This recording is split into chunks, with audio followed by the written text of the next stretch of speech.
Sir ನಮಸ್ತೆ sir. ನಮಸ್ತೆ ಹೇಳಿ. ಸರ್ ಇದು ನಾವು ಈಗ ಕುಂಭಮೇಳಕ್ಕೆ ನೀವು ಹೋಗಿ ಬಂದಿದ್ದೀರಾ ಸರ್. ಹಾ ಸರ್ ಏನೇನಾಯ್ತು ಕುಂಭಮೇಳದಲ್ಲಿ?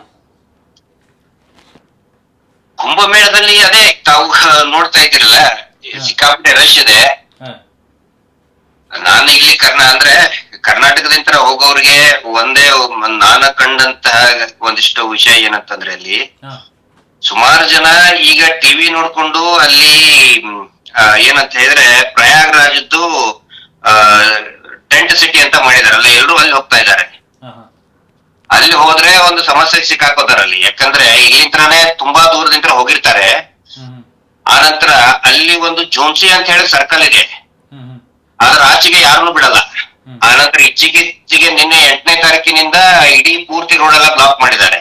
ಹ್ಞೂ ಹ್ಞೂ ಹೀಗಾಗಿ ನನ್ನ ಅನಿಸಿಕೆ ಏನಂತ ಹೇಳಿದ್ರೆ, ಇಲ್ಲಿ ಕರ್ನಾಟಕದಿಂದ ಹೋಗೋರಿಗೆ ಹ್ಞೂ ನೇರವಾಗಿ ನೀವು ಅಲ್ಲಿ ರೈಲ್ವೆ ಸ್ಟೇಷನ್ ಪಕ್ಕ ಬೋಟ್ ಕ್ಲಬ್ ಅಂತ ಇದೆ.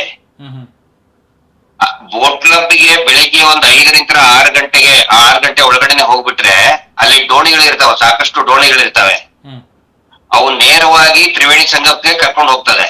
ಹ್ಞೂ ಹ್ಞೂ ಅಲ್ಲಿಂದ ಒಂದು 3 ಕಿಲೋಮೀಟರ್ ಆಗುತ್ತೆ, ನದಿಯಲ್ಲಿನೇ 2ರಿಂದ 3 ಕಿಲೋಮೀಟರ್ ಆಗುತ್ತೆ ಇಷ್ಟೇ ಮ್ಯಾಕ್ಸಿಮಮ್. ಸರ್ ಅಲ್ಲಿ ಈಗ ಸರ್ ಈಗ ಪ್ರಚಾರ ಮತ್ತೆ ಅಪಪ್ರಚಾರ ಎಲ್ಲ ಬರ್ತಾ ಇದೆ ಅದ್ರ ಬಗ್ಗೆ ಸರ್. ಎದ್ರ ಬಗ್ಗೆ? ಪ್ರಚಾರಗಳು, ಕೆಲವೊಂದು ಪ್ರಚಾರಗಳು ಮತ್ತೆ ಕೆಲವೊಂದು ಅಪಪ್ರಚಾರಗಳು, ಮತ್ತೆ ಏನೊಂದು ಮೊನ್ನೆ ಘಟನೆ ಎಲ್ಲ ನಡೀತಂತಲ್ಲ. ಹಾ ಹಾ ಹಾ ಹಾ ಇಲ್ಲ ರೀ, ಇದು ನೋಡಿ ಈಗ ಅಲ್ಲಿ ಕೇಳ್ತಾ ಇದೀಯಾ ಸಂತೋಷ? ಕೇಳ್ತಾ ಇದೆ ಸರ್, ಹೇಳಿ.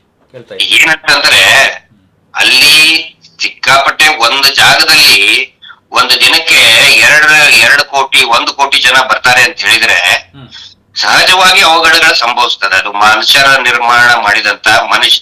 ಈಗ ಅಲ್ಲಿ ನಾನು ಹೋದಾಗ ನೋಡಿದೇನಂತ ಹೇಳಿದ್ರೆ ಜನರಿಗೆ ಸಮಾಧಾನ ಇರುವುದಿಲ್ಲ, ಹ್ಮ್ ಹ್ಮ್ ಅವಸರ ಮಾಡ್ತಾ ಇರ್ತಾರೆ. ಹ್ಮ್ ಹ್ಮ್ ನಾನ್ ಮೊದ್ಲು ಅಂತೇಳಿ, ಹಿಂಗಾಗಿ ಅಲ್ಲಿ ಕಾಲ್ ತುಳಿತ ಆಗಿತ್ತು.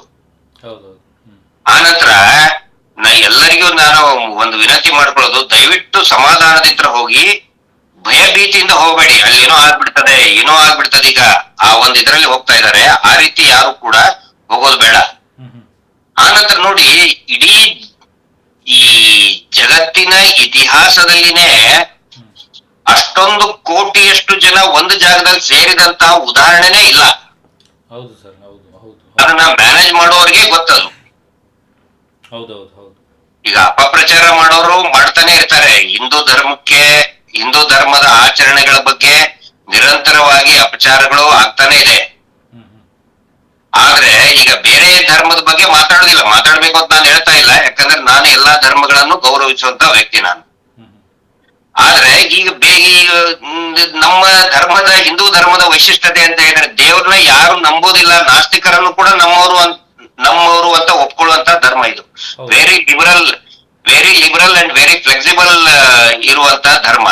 ಹ್ಮ್ ಹ್ಮ್ ಈಗ ನೀವು ಬೇರೆ ಧರ್ಮದಲ್ಲಿ ಇಟ್ಕೊಂಡು, ನಾ ಈ ಧರ್ಮ ನಂಬೋದಿಲ್ಲ, ನಾನು ಚರ್ಚ್ ಹೋಗೋದಿಲ್ಲ, ಅಥವಾ ನಾನು ಮಸೀದಿಗೆ ಹೋಗೋದಿಲ್ಲ ಅಂತ ಹೇಳ್ಬಿಟ್ರೆ, ಅವ್ರನ್ನ ಆ ಧರ್ಮದಲ್ಲಿ ನಾನು ಬಸದಿಗೆ ಹೋಗೋದಿಲ್ಲ ಅಂದ್ರೆ ಅವ್ರನ್ನ ಆ ಧರ್ಮದಲ್ಲಿ ಇರೋದಕ್ಕೆ ಅವಕಾಶನೇ ಇಲ್ಲ. ಹೌದೌದು ಹೌದು ಹೌದು. ಆದ್ರೆ ಹಿಂದೂ ಧರ್ಮದಲ್ಲಿ ಇಟ್ಕೊಂಡು ನಾನು ನಾಸ್ತಿಕ, ನಾನು ದೇವ್ರನ್ನ ನಂಬೋದಿಲ್ಲ ಅಂತ ಹೇಳಿದ್ರೆ, ಎಸ್, ಅದಕ್ಕೆ ಒಪ್ಪಿಗೆ ಇದೆ. ಹೌದೌದು. ಕಾಯಕವೇ ಕೈಲಾಸವನ್ನ ಶರಣರ ಶ್ರೇಷ್ಠ ಸಂಸ್ಕೃತಿ, ಅದು ಶ್ರೇಷ್ಠ ವಾಣಿ, ಅದನ್ನ ನಾವು ಶ್ರೇಷ್ಠತೆ ಅಂತ ಒಪ್ಕೊಳ್ತೀವಿ ನಾವೆಲ್ಲರೂ. ಹೌದು ಹೌದು ಸರ್. ಇವತ್ತಿಗೂ ಕೂಡ ನಾನು ಬಸವಣ್ಣನವ್ರನ್ನ ಆರಾಧ್ಯ ಗುರು ಅಂತ ಒಪ್ಕೋತೇನೆ. ಯಾಕಂತ ಹೇಳಿದ್ರೆ ಈ ಡಂಬಾಚಾರವನ್ನ ಬದಿಗಿಟ್ಟು ಕೆಲಸವನ್ನೇ ದೇವ್ರು ಅಂತ ತಿಳ್ಕೊಳ್ರಿ ಅಂತ ಹೇಳ್ತಾರೆ ಅವರು. ಹೌದೌದು ಹೌದು. ಅತ್ಯಂತ ಶ್ರೇಷ್ಠವಾದಂತಹ ನುಡಿ ಅದು, ವಚನ ಅದು. ಹ್ಮ್ ಹ್ಮ್ ಹ್ಮ್ ಹಿಂಗಾಗಿ ಇಲ್ಲಿ ಯಾರು ಇದನ್ನ ಮಾಡ್ತಾರಲ್ಲ, ಟೀಕೆ ಮಾಡ್ತಾರ, ಅವ್ರಿಗೂ ಅವಕಾಶ ಇದೆ. ಹೌದೌದು ಹೌದು. ಹಿಂಗಾಗಿ ಟೀಕೆ ಮಾಡೋರು ಮಾಡ್ತಿರ್ತಾರೆ. ಆದ್ರೆ ಅದು ನಮ್ಮ ನಂಬಿಕೆ, ಅಷ್ಟು ಜನ ಸೇರಿರ್ತಾರೆ. ಆನಂತರ ಏನೋ ಒಂದು ಪುಣ್ಯಕ್ಷೇತ್ರ, ತೀರ್ಥ ಕ್ಷೇತ್ರಕ್ಕೆ ಹೋಗೋದು, ಅದೊಂದು ನಮ್ಮ ನಂಬಿಕೆ. ಅದು ಯಾರ ಮೇಲೂ ಕೂಡ ನಾವು ಬಲವಂತವಾಗಿ ಮಾಡೋದಕ್ಕಾಗುದಿಲ್ಲ, ಹೌದು. ಒತ್ತಾಯ ಮಾಡಕ್ಕಾಗುದಿಲ್ಲ. ಯಾರು ಹೋಗ್ತಾರೆ ಅವ್ರಿಗೆ ಅದು ಅವ್ರವ್ರ ನಂಬಿಕೆ ಮೇಲೆ ಅದು ಫಲ ಕೊಡ್ತದೆ ಇಷ್ಟೇ. ಹ್ಮ್ ಹ್ಮ್ ಹ್ಮ್ ಕೆಲವೊಬ್ರು ತೀರ್ಥ ಸ್ನಾನ ಮಾಡಬೇಕು ಅಂತ ಹೋಗ್ತಾರೆ, ಪವಿತ್ರ ಸ್ನಾನ ಮಾಡೋಬೇಕು ಅಂತ ಹೋಗ್ತಾರೆ. ಇನ್ನು ಎಷ್ಟೋ ಜನ ಜನಗಳನ್ನ ನೋಡಕಂತಾನೆ ಹೋಗ್ತಾರೆ, ಹೌದು. ವ್ಯಾಪಾರಕ್ಕೆ ಹೋಗ್ತಾರೆ. ಸೊ ಟೀಕೆ ಮಾಡೋ ಮಾಡ್ತಿರ್ತಾರೆ. ನಾವು ಅದ್ರ ಬಗ್ಗೆ ಏನು ಜಾಸ್ತಿ ಇದು ಮಾಡಕ್ಕಾಗಲ್ಲ. ಈಗ ಇಲ್ಲಿವರೆಗೂ ಎಷ್ಟು ಕೋಟಿ ಜನ ಸೇರಿರ್ಬೋದು ಸರ್ ಕುಂಭಮೇಳ? ನಾನು ಹೋದಾಗ 22 ಕೋಟಿ ಅಂತ ಅಂದಾಜು ಮಾಡಿದ್ರಲ್ಲಿ ಜಿಲ್ಲಾಡಳಿತ 22 ಕೋಟಿ. 22 ಕೋಟಿ. ನಮಗೆ ಇದನ್ನಾಗಿದ್ದು 6ನೇ ತಾರೀಕಿಗೆ ಗುರುವಾರ. 22 ಕೋಟಿ ಜನ ಅಲ್ಲಿವರೆಗೆ ಬಂದು ಹೋಗಿದ್ದಾರೆ ಅಂತ ಹೇಳಿ. ಇನ್ನೂ ಜಾಸ್ತಿ ಜನ ಬರ್ತಾ ಇದ್ದಾರೆ. ಅದಕ್ಕೆ ಯಾರೇ ಇಲ್ಲಿಂದ ಹೋಗ್ತಾರಲ್ಲ, ಒಂದು ಸಮಾಧಾನದಿಂದ ಹೋಗಿ ಆನಂತರ ಒಂದು 3 ದಿನ ಟೈಮ್ ತಗೊಂಡು ಹೋಗಿ ಅಲ್ಲಿನೇ ಒಂದು 3 ದಿನ ಸ್ಪೆಂಡ್ ಮಾಡೋ ಟೈಮ್ ತಗೊಂಡು ಹೋಗ್ಬೇಕು. ನಾನ್ ಬೆಳಿಗ್ಗೆ ಹೋದೆ ಸಾಯಂಕಾಲ ಬರ್ತೀನಿ ಅಂತ ಹೋಗ್ಬಿಟ್ರೆ, ಹರಿಬರಿಯಲ್ಲಿ ಹೋಗ್ಬಿಟ್ರೆ ಆಗುದಿಲ್ಲ. ಫ್ರೀ ಮಾಡ್ಕೊಂಡು ಹೋಗ್ಬೇಕು. ಹೌದು, ಅಲ್ಲಿ ಸಿಚುವೇಶನ್ ಬೇರೆ ಇದೆ. ಅಲ್ಲಿ ಪ್ರತಿಯೊಂದು ಇದರಲ್ಲಿನೂ ಕೂಡ ಸ್ಟಾಪ್ ಮಾಡ್ತಾ ಇದಾರೆ. ಅಲ್ಲಿ ನಿಲ್ಲಿಸ್ತಾ ಇದಾರೆ. ಅಲ್ಲಿ ಅಲ್ಲಿ ಪ್ರಶಾಸನ ಏನಿದೆ, ನಮಗಲ್ಲಿ ಸ್ಥಳೀಯ ಅಲ್ಲಿ ಉತ್ತರ ಪ್ರದೇಶದ ಒಬ್ಬ ಪ್ರಮುಖ ನಮ್ಮ ರಾಜಕಾರಣಿ ಒಬ್ರು ಸೀನಿಯರ್ ಲೀಡರ್ ಒಬ್ರು ಪರಿಚಯ ಇದ್ರು, ಮತ್ತೆ ಆಫೀಷಿಯಲ್ಸ್ ಹೇಳ್ಕೊಂಡು ನಾವು ನಮ್ ಕಾರ್ನ ಒಳಗಡೆ ತಗೊಂಡು ಹೋಗಿದ್ದು. ಅದರ್ವೈಸ್ ನಮಗೂ ಕೂಡ ಅವಕಾಶ ಇಲ್ಲ. ಅನಂತರ ಇನ್ನು ಎಷ್ಟೋ ಜನ ಬರ್ತಾರೆ, ನಾನು ನೋಡಿದ್ದೀನಿ ಅಲ್ಲಿ. ನಮ್ಗೆ MLA ಅವರು ಪರಿಚಯ, ಮಿನಿಸ್ಟರ್ ಪರಿಚಯ, ಅದು ಯಾವುದನ್ನು ಕೂಡ ಕೇಳುವುದಿಲ್ಲ. ಆ ಲೆಟರ್ ಈ ಲೆಟರ್ ಯಾವ್ದನ್ನು ಕೂಡ ಲೆಕ್ಕಕ್ಕೆ ಇಟ್ಕೊಳ್ಳೋದಿಲ್ಲ. ನಮ್ ಪುಣ್ಯಕ್ಕೆ ಅಂತಲ್ಲಿಂತ ಸೀನಿಯರ್ ಆಫೀಸರ್ಸ್ ಪರಿಚಯ ಇದ್ರು. ಅವರಿಗೆ ಇನ್ನೊಬ್ರು ನಮ್ಮ ಹಳೆ ಪರಿಚಯ ಉತ್ತರ ಪ್ರದೇಶದ ಸೀನಿಯರ್ ಪೊಲಿಟಿಕಲ್ ಲೀಡರ್, ಅವ್ರಿಗೆ ಹೇಳಿ ನಾವು ಹೋದ್ವಿ ಒಳಗಡೆ. ಅಂದ್ರೆ ಆ ಪ್ರಯಾಗ್ರಾಜ್ ಒಳಗಡೆನೆ ನಮ್ ಕಾರ್ ಎಂಟ್ರಿ ಕೊಟ್ರು. Otherwise it is impossible. ಅದಕ್ಕೆ ನಾನು ಹೇಳೋದೇನಂತಂದ್ರೆ, ಪ್ರಯಾಗ್ರಾಜ್ ಟೌನ್ ಒಳಗೆ ಹೋಗುವ ಅವಶ್ಯಕತೆನೇ ಇಲ್ಲ. ಬೋಟ್ ಕ್ಲಬ್ ಅಂತ ನೀವು ಗೂಗಲ್ ಮ್ಯಾಪ್ ಅಲ್ಲಿ ಹಾಕ್ಬಿಟ್ರೆ, ಖೈಡ್ಗಂಜ್ ಅಂತ ಹೇಳಿ ಯಮುನಾ ನದಿ ದಂಡೆ ಮೇಲಿದೆ. ಅಲ್ಲಿ ಬೆಳಿಗ್ಗೆ 6 ಗಂಟೆ ಒಳಗಡೆ ಹೋಗ್ಬಿಟ್ರೆ 9 ಗಂಟೆ ಒಳಗಡೆ ನೀವು ತ್ರಿವೇಣಿ ಸಂಗಮದಲ್ಲಿ ಹೋಗಿ ಸ್ನಾನ ಮಾಡ್ಕೊಂಡು ಬಂದ್ಬಿಡ್ತೀರಾ. ಅದಾದ ಸಂಗಮದಲ್ಲಿ ಸ್ನಾನ ಮಾಡ್ಕೊಂಡು ಬಂದ್ಮೇಲೆ ನೀವು ಎಲ್ಲಾದ್ರೂ ಹೋಗಿ ಟೆನ್ಷನ್ ಫ್ರೀ ಇರ್ತೀರಾ. ಅದನ್ನೊಂದು ಇದನ್ ಮಾಡ್ಬೇಕು. ಮತ್ ಸಮಾಧಾನದಿಂದ ಹೋಗ್ಲಿ. ಏನೋ ಭಯ ಬೀಳುವಂತದ್ದು ಏನೂ ಅಲ್ಲ. ತುಂಬಾ ಒಳ್ಳೆ ವ್ಯವಸ್ಥೆ ಮಾಡ್ತಾ ಇದ್ದಾರೆ ಅಲ್ಲಿ ಪೊಲೀಸರು ಮತ್ತು ಅಲ್ಲಿಯ ಪ್ರಶಾಸನ ತುಂಬಾ ಶ್ರಮ ವಹಿಸ್ತಾ ಇದೆ. ನಿಮ್ಗೆ ಇಮ್ಯಾಜಿನೇಷನ್ ಮಾಡಕ್ ಆಗಲ್ಲ. ಅಲ್ಲಿ ನೋಡ್ಬಿಟ್ರೆ ಜನ ಪ್ರವಾಹ, ನದಿ ಯಾವ ರೀತಿ ಪ್ರವಾಹ ಬರ್ತದೆ ಆ ರೀತಿ ಜನ ಬರ್ತಾ ಇದ್ದಾರೆ. ಹೌದು, ವಿಡಿಯೋಸ್ ಗಳೆಲ್ಲ ಬರ್ತಾ ಇದೆ ಸರ್. ವಿಡಿಯೋಸ್ ನಲ್ಲಿ ಕಾಣ್ತಾ ಇರೋದು ಸ್ವಲ್ಪ, ಅಲ್ಲಿ ಹೋಗಿ ನಿಂತಾಗ ಗೊತ್ತಾಗತ್ತೆ. 24 ಅವರ್ಸ್ ನಾನು 2 ಗಂಟೆ 3 ಗಂಟೆಗೂ ಕೂಡ ಓಡಾಡಿದೀವಿ ಅಲ್ಲಿ. ನಡುರಾತ್ರಿ ವಿಪರೀತ ಜನ ಬರ್ತಾ ಇದ್ದಾರೆ. ಹಂಗಂತ ಭಯ ಬೀಳೋ ಅವಶ್ಯಕತೆ ಇಲ್ಲ. ಆಮೇಲೆ ಪ್ಯಾನಿಕ್ ಆಗೋದಾಗ್ಲಿ, ಸುಳ್ಳು ಸುದ್ದಿಗಳನ್ನ ಹಬ್ಸೋದಾಗ್ಲಿ ಅವ್ನ ಯಾವ್ದು ಮಾಡಬಾರ್ದು ಅಷ್ಟೇ. ಸರ್, ಆಮೇಲೆ ಈ ಅಲ್ಲಿ ನಾಗ ಸಾಧುಗಳು ಮತ್ತೆ ಅಗೋರಿಗಳು ಅದು ಬೇರೆ ಬೇರೆನಾ ಸರ್? ಇಲ್ಲ, ಅದ್ರ ಬಗ್ಗೆ ನಾನು ಸ್ಟಡಿ ಮಾಡಿಲ್ಲ. ನನ್ಗೆ ಸಂತೋಷ ಆಸಕ್ತಿಕರವಾದಂತ ಸಬ್ಜೆಕ್ಟ್ ಅಲ್ಲ ಅದು. ಆದ್ರೆ ನೀವ್ ಯಾರನ್ನಾದ್ರೂ ಭೇಟಿ ಮಾಡಿದೀರಾ? ಮಾಡಿದ್ದೀನಿ. ಸುಮಾರು ಜನ ಅಲ್ಲಿ ಹೋದಾಗ ನಾವು ಸುಮಾರು ಜನ ನಾಗ ಸಾಧುಗಳನ್ನ ಭೇಟಿಯಾಗಿ ಮಾತಾಡಿಸಿ ಅವ್ರ ಕೈ ಕಾಲ್ ಬಿದ್ದು ಆಶೀರ್ವಾದ ತಗೊಂಡು ಬಂದಿದೀವಿ. ಅನಂತರ ಇಲ್ಲಿ ಈಗ ನಿನ್ನೆ ಮೊನ್ನೆ ಒಂದು ಇವ್ರದ್ದು ವಿಡಿಯೋ ನೋಡಿದೆ, ಯಾರು ಡಿ ಗ್ಯಾಂಗ್ ನವ್ರದ್ದು. ಒಬ್ರು ನಾಗ ಸಾಧು ಹೇಳಿದ್ರಂತೆ, ಈ ವೀರೇಂದ್ರ ಜೈನ್ ಅವ್ರನ್ನ ಯುವಕರು ಇದು ಮಾಡ್ಬೇಕು, ಏನೋ ಅವರ ಮಾರ್ಗದರ್ಶನ ಪಡಿಬೇಕು ಅಂತ ಹೇಳಿ. ನೋಡಿ, ಯಾವುದೇ ನಾಗ ಸಾಧುಗಳು ಕೂಡ ಈ ದಾರ್ಶನಿಕರು ಮತ್ತೆ ಸಾಧನೆ ಆದಂತವ್ರು ಸಾಧನೆ ಮಾಡೋರು ಯಾರು ಕೂಡ ಒಬ್ಬ ವ್ಯಕ್ತಿಯ ಹೊಗಳು ಭಟ್ಟಂಗಿ ಕೆಲಸ ಮಾಡೋದಿಲ್ಲ. ನಿಜವಾದ ನಾಗ ಸಾಧುಗಳು ಕಣ್ಣಿಗೆ ಸಿಗಲ್ಲ ಅಂತ ಹೇಳ್ತಾರೆ ಅವರು. ಖಂಡಿತ. ಆನಂತರ ಬೂದಿ ಹಚ್ಕೊಂಡವ್ರು ಎಲ್ಲಾರು ಬಾಬಾಗಳಲ್ಲ. ಇವ್ರು ಯಾರೋ ಒಬ್ಬ ಬೂದಿ ಹಚ್ಕೊಂಡು ಬಾಬಾವನ್ನ ಪಕ್ಕದಲ್ಲಿ ಕುಂದಿರ್ಸ್ಕೊಂಡು ಏನೋ ಒಂದಿಷ್ಟು ಗಿಮಿಕ್ ಮಾಡಕ್ ಹೋಗ್ತಾ ಇದ್ದಾರೆ. ಯುವಕರು ಇವರ ಮಾರ್ಗದರ್ಶನ ಪಡಿಬೇಕು ಅಂತ ಏನೇನೋ ಹೇಳಿದ್ದಾರೆ. ಒಂದು ಬಾಬಾ ಅಂತ ಯಾರಿದ್ದಾರೆ ಅವ್ರಿಗೆ ಸರಿಯಾದ ಮಾಹಿತಿ ಇರ್ಲಿಕ್ಕಿಲ್ಲ. ಆನಂತರ ಆ ತರ ಹೇಳಿಕೆ ಕೊಡೋರು ನಿಜವಾದ ಸಾಧಕರು ಅಲ್ವೇ ಅಲ್ಲ. ಆ ತರ ನಿಮ್ಗೆ ಸುಮಾರು ಜನ ಬಂದಿದಾರಲ್ಲಿ. ಹೀಗಾಗಿನೇ ನಾನ್ ನೋಡಿ ನಂದು ಅಲ್ಲಿ ಲೈವ್ ಮಾಡಿದಾಗ್ಲೇ ನಾನು ಹೇಳಿದೆ, ಢೋಂಗಿ ಬಾಬಾಗ ಇವರಿಗೆ ದೇವಮಾನರಿಗೆ ಇಲ್ಲಿ ಅವಕಾಶ ಇಲ್ಲ ಅಂತ ಹೇಳಿ. ಈ ಜಾಸ್ತಿ ಕಿರಿಕಿರಿ ಆಗಿರೋದು ಈ ಢೋಂಗಿ ಬಾಬಾಗಳಿಂದನೇ ಅಲ್ಲಿ. ಢೋಂಗಿ ಬಾಬಾಗಳಿಂದನೇ ಇದನ್ನ. ಮತ್ ಇಂತ ಅವಿವೇಕಿಗಳು ಈ ತರ ಸ್ಟೇಟ್ಮೆಂಟ್ ತಗೋತಾರಂತಾನೆ ಈ ಕೆಲವೊಂದಿಷ್ಟು ಅವಘಡಗಳು ಸಂಭವಿಸ್ತಾ ಇದಾವಂತನು ಕೆಲವೊಂದಿಷ್ಟು ದಾರ್ಶನಿಕರು ಹೇಳ್ತಾ ಇದ್ದಾರೆ. ಅದೊಂದು ಪ್ರಚಾರದ ಕೇಂದ್ರ ಅಲ್ಲ. ಯಾರಿಗೋ ಪ್ರಚಾರ ಕೊಡೋದಕ್ಕೆ. ಈಗ ನಾನು ಹೋಗಿದ್ದೆ, ನಾನು ಅಲ್ಲಿ ಇದು ಮಾಡ್ಬೇಕಾದ್ರೆ ಅವರು ವಿಡಿಯೋ ಮಾಡ್ಕೊಳ್ಳೋದಕ್ಕೆ ಅವಕಾಶ ಕೊಡುದಿಲ್ಲ. ನಿಜವಾದ ಸಾಧಕರು ಬಾಬಾಗಳು ವಿಡಿಯೋ ಮಾಡ್ಕೊಳ್ಳೋದಕ್ಕೆ ಅವಕಾಶ ಕೊಡುದಿಲ್ಲ ಅಲ್ಲಿ. ಹೌದು ನಾವು ಪರ್ಮಿಷನ್ ತಗೋಬೇಕು. ನಾವು ನೋಡಿ ಒಂದು ಫೋಟೋ ತೆಕ್ಕೋಬೇಕಾದ್ರೆ ನಮ್ಮ ಮಕ್ಳು ಹೇಳಿದ್ರ ಅಪ್ಪ ಒಂದ್ ಫೋಟೋ ತೆಗೋಬೇಕು ಅಂತ ಹೇಳಿದಕ್ಕೆ ಪರ್ಮಿಷನ್ ಕೇಳಿ ಬರೀ ಒಂದು ಫೋಟೋ ತಗೊಳ್ಳಿ ಅಂತ ಹೇಳಿದಕ್ಕೆ ಒಂದು ಫೋಟೋ ತಗೊಂಡ್ವಿ ನಾವು. ಇಲ್ಲಂತಂದ್ರೆ ಅವ್ರು ಅವಕಾಶನೇ ಕೊಡೋದಿಲ್ಲ ಅದಕ್ಕೆ. ಆಮೇಲೆ ಅವರು ಇನ್ ಜನರಲ್ ಆಗಿ ಹೇಳ್ತಾರೆ ಭವಿಷ್ಯ ಹಿಂಗ ಇರ್ಬೇಕು ಅಂತ ಹೇಳಿ. ಒಬ್ಬ ವ್ಯಕ್ತಿಯ ಹಿಂದ್ ಹೋಗಿ ಅಂತೇಳಿ ಹೇಳುವಂತವ್ರು ನಿಜವಾದ ಬಾಬಾಗಳು ಅಲ್ಲ. ನೀವು ಯಾರು ಬೇಕಾದ್ರೂ ಹೋಗಿ ಹಿಂಗ್ ಐತೆ ಅಂತ ಹೇಳಿ ಹೇಳ್ತಾರೆ. Stop no use. ಇವರೆಲ್ಲ ಈಗ ಅದನ್ನ ಇವರು ಮರ್ಯಾದೆ ಹಾದಿ ಬೀದಿಯಲ್ಲಿ ಹೋಗ್ತಾ ಇದೆಯಲ್ಲ, ಮರ್ಯಾದೆ ಕಳ್ಸ್ಕೊಂಡು ಹೋಗ್ತಾ ಇದೆ, ಬೆತ್ತಲಾಗ್ತಾ ಇದಾರಲ್ಲ, ಹಿಂಗಾಗಿ ಹೊಸ ಗಿಮಿಕ್ಗಳನ್ನ ಹಿಡಿತಾ ಇದಾರೆ, ಕಂಡು ಹಿಡಿತಾ ಇದಾರೆ ಇವ್ರು. ಸರ್, ಪ್ರಪಂಚದ ಬಗ್ಗೆ ಅರಿವೇ ಇರುವುದಿಲ್ಲ, ಬರೀ ಸಾಧನೆಗೋಸ್ಕರ ಈಗ ಇದು ಹೋಗ್ತಾರೆ ಅಲ್ಲಿಗೆ. ಅಂತವ್ರಿಗೆ ಇವರ ಬಗ್ಗೆ ಹೇಗ್ ಗೊತ್ತಿರ್ತದೆ ಸರ್? ನೋಡಿ, ನಿಜವಾದ ಸಾಧಕರು ಯಾರ ಜೊತೆಗೂ ಹಂಗೆ ಮಾಡುದಿಲ್ಲ. ಎಲ್ಲಿ ಕೆಲವರು ದೊಡ್ಡ ದೊಡ್ಡ ಪೋಸ್ಟರ್ ಹಾಕೊಂಡ್ ಬಿಟ್ಟಾರೆ, ಅವ್ರಲ್ಲ. ಆಕ್ಚುಲಿ ಆಧ್ಯಾತ್ಮಿಕ ಅಂದ್ರೆ ಅದು ಅಲ್ವೇ ಅಲ್ಲ. ಪೋಸ್ಟರ್ ಹಾಕೊಂಡು ಅಥವಾ ವಿಡಿಯೋದಲ್ಲಿ ಹೇಳಿಕೆ ಕೊಟ್ಟು ಪ್ರಚಾರ ತಗೊಳ್ಳೋದು ಆಧ್ಯಾತ್ಮಿಕದ ದೃಷ್ಟಿಕೋನ ಅಲ್ವೇ ಅಲ್ಲ. ಇವರು ತಮ್ಮ ಈಗ ತಮ್ದು ಎಲ್ಲಾ ಪಿಚ್ ಹೊಂಟೈತಲ್ಲ, ಬೆತ್ತಲೆ ಆಗ್ತಾ ಇದಾರಲ್ಲ, ಹಿಂಗಾಗಿ ಇಂತ ಒಂದಿಷ್ಟು ಚೀಪ್ ಗಿಮಿಕ್ ಮಾಡ್ತಾ ಇದಾರೆ ಅಷ್ಟೇ. ಸರ್, ಈಗ ನಮ್ದು ಈಗ ಸಂಚಾರಿ ಸ್ಟುಡಿಯೋ ಹಳೆ ಚಾನಲ್ ಈಗ ಲೈವ್ ಬರ್ತಾ ಇಲ್ಲ, ಹಾಗಾಗಿ ಹೊಸ ಚಾನಲ್ ಅಲ್ಲಿ ಲೈವ್ ಮಾಡ್ತಾ ಇದೀವಿ. ಈಗಾಗಲೇ ಈಗ ಸ್ವಲ್ಪ 150 ಜನ ಬಂದಿದ್ದಾರೆ ಲೈವ್ ಅಲ್ಲಿ. ಇನ್ನೂ ಕೂಡ ಜಾಸ್ತಿ ಜನ ಬನ್ನಿ. ಇಂದು ಇಂಪಾರ್ಟೆಂಟ್ ಎಲ್ಲರಿಗೆ ಮುಖ್ಯವಾಗಿ ಬೇಕಾಗಿರುವಂಥ ವಿಷಯಗಳ ಬಗ್ಗೆ ನಾವು ಮಾತಾಡ್ಲಿಕ್ಕಿದ್ದೇವೆ. ದಯವಿಟ್ಟು ಎಲ್ಲರೂ ನೇರ ಪ್ರಸಾರವನ್ನು ಶೇರ್ ಮಾಡಿ, ಹಾಗೆ ನಮ್ಮ ಚಾನಲನ್ನು ಸಬ್ಸ್ಕ್ರೈಬ್ ಮಾಡಿ ಹೇಳ್ತಾ, ಸರ್ ಇನ್ನೊಂದು ವಿಷಯದ ಬಗ್ಗೆ ಮಾತಾಡುವ. ರಾಜ್ಯಪಾಲರು ಈಗ ಸುಗ್ರೀವಾಜ್ಞೆಗೆ ತಕರಾರು ತೆಗೆದಿದ್ದಾರೆ. ಇದ್ರ ಬಗ್ಗೆ ಏನ್ ಹೇಳ್ತೀರಾ ಸರ್? ಇಲ್ಲಿ ಕೆಲವೊಂದು ವಿಷಯದ ಬಗ್ಗೆ ಈಗ ರಾಜ್ಯಪಾಲರು ಬಹುಶಃ ಇದರ ಕರಾಳತೆಯನ್ನ ಸ್ಟಡಿ ಮಾಡಿಲ್ಲ ಅನ್ಕೋತೀನಿ. ಈ ಯಾವ್ಯಾವ ಇದರ ಸಂಬಂಧಪಟ್ಟಂಗೆ ಅವರು ತಕರಾರು ತೆಗಿದ್ದಾರೆ ಅನ್ನೋದಕ್ಕೆ ಪಾಯಿಂಟ್ ಬೈ ಪಾಯಿಂಟ್ ತುಂಬಾ ಶಾರ್ಟ್ ಆಗಿ ನಾನು ಹೇಳ್ತಾ ಇದ್ದೀನಿ. ಮತ್ತು ಕೊನೆಯದಾಗಿ ಒಂದು ಆಡಿಯೋನು ಕೂಡ ದಯವಿಟ್ಟು ಕೇಳಿಸಿ. ನಮ್ಗೆ ಇರ್ತಕ್ಕಂತ ವೆರಿ ಸಂತೋಷ್ ಮತ್ತು ಇಲ್ಲಿ ಇದನ್ನ ನೋಡ್ತಾ ಇರುವಂತ ಪ್ರತಿಯೊಬ್ಬರಿಗೂ ಹೇಳ್ತಾ ಇದ್ದೀನಿ, it's a very shocking audio. ಅದೇ ಬ್ರೇಕಿಂಗ್ ನ್ಯೂಸ್ ಸರ್ ಇವತ್ತಿಂದು. ಅದು ಇಡೀ ಏನು ರಾಜ್ಯದ ಪೊಲೀಸ್ ವ್ಯವಸ್ಥೆ ಬೆಚ್ಚಿ ಬೀಳ್ಬೇಕು ಅಂತ ಆಡಿಯೋ ಅದು. ಮತ್ತು ಅದನ್ನ ಈ ಮುಖಾಂತರ ಮಾನ್ಯ ರಾಜಭವನದ ಗಮನಕ್ಕೂ ನಾವು ತರುವಂತ ಪ್ರಯತ್ನ ಮಾಡ್ತಾ ಇದೀವಿ. ಸರ್ಕಾರದ ಹಿರಿಯ ಅಧಿಕಾರಿಗಳಿಗೆ, ಮುಖ್ಯಮಂತ್ರಿಗಳ ಕಾರ್ಯಾಲಯಕ್ಕೂ ಮತ್ತು ಕಾನೂನು ಸಚಿವರ ಗಮನಕ್ಕೂ ಕೂಡ ಈ ಮುಖಾಂತರ ತರುವಂತ ಪ್ರಯತ್ನವನ್ನ ನಾವು ಮಾಡ್ತಾ ಇದೀವಿ. ಅದರಲ್ಲಿ ಈ ರಾಜ್ಯಪಾಲರು ಏನು ತಕರಾರು ತೆಗೆದಿದ್ದಾರೆ, ಅದರಲ್ಲಿ ಅವರು ಹೇಳೋದೇನಂತ ಹೇಳಿದ್ರೆ,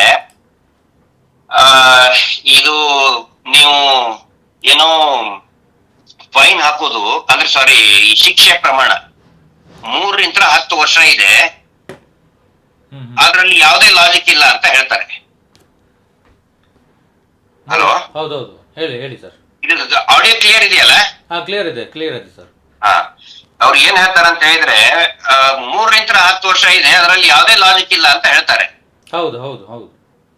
ಆದ್ರೆ ಅದು 3ರಿಂದ 10 ವರ್ಷ ಅಪ್ ಟು 10 years ಯಾಕೆ ಇಟ್ಟಿದ್ದಾರೆ ಅಂತ ಹೇಳಿದ್ರೆ, ನೋಡಿ, punishment for abetment for suicide ಅಂದ್ರೆ ಆತ್ಮಹತ್ಯೆಗೆ ಪ್ರಚೋದನೆ ಮಾಡುವಂತಹ ಅಪರಾಧ ಏನಿದೆಯಲ್ಲ,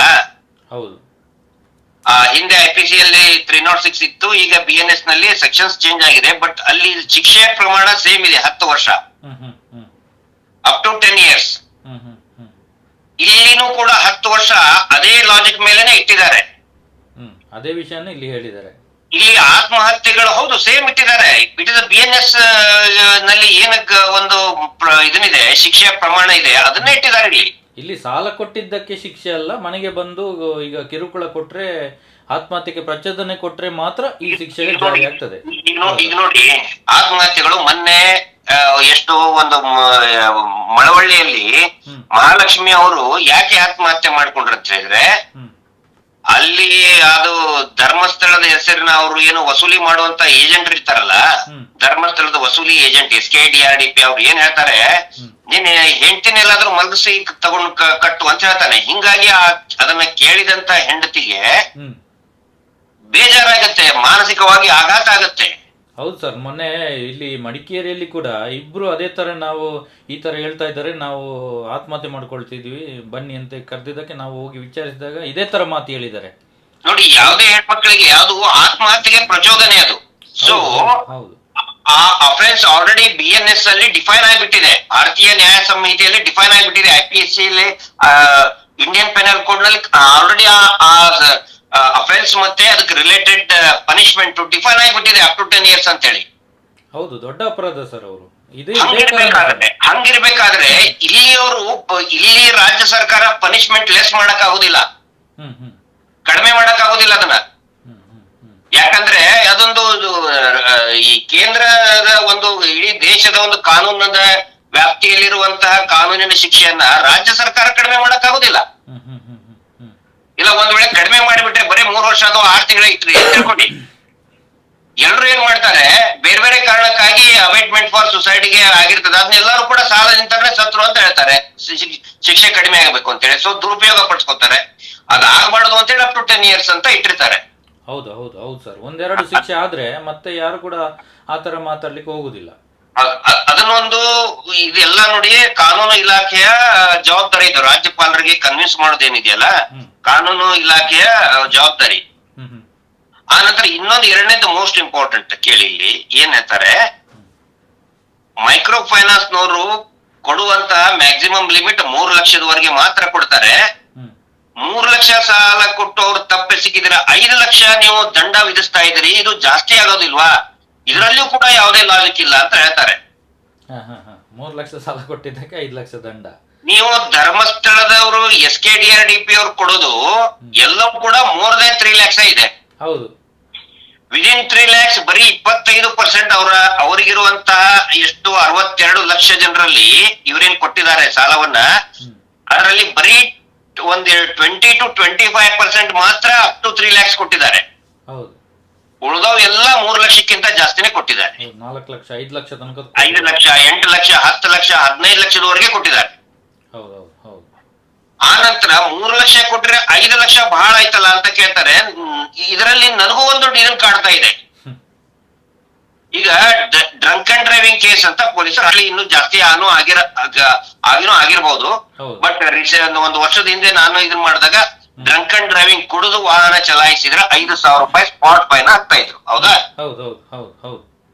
ಹಂಗಿದ್ರೆ ಅವ್ರು ಕೇಳ್ಬೋದಲ್ಲ, ಅಲ್ಲಿ ಕುಡಿದು ಸಿಕ್ಬಂದಂತ ಡ್ರೈವರ್, ಸ್ವಾಮಿ ನಾನು ಕುಡ್ದಿದ್ದೆ 100 ರೂಪಾಯಿ 200 ರೂಪಾಯಿ ಕುಡ್ದಿದ್ದೀನಿ, ಒಂದು ಕ್ವಾರ್ಟರ್ ಬಾಟ್ಲಿ ವಿಸ್ಕಿ ಕುಡ್ದಿದ್ದೀನಿ, ಬರೀ 200 ರೂಪಾಯಿ ಕುಡಿದ್ರೆ ನಾನು 5,000 ರೂಪಾಯಿ ಯಾಕೆ ಕಟ್ಟಬೇಕು ಅಂತ ಹೇಳಿದ್ರೆ ಏನ್ ಉತ್ತರ ಕೊಡೋ ಏನಿದೆ?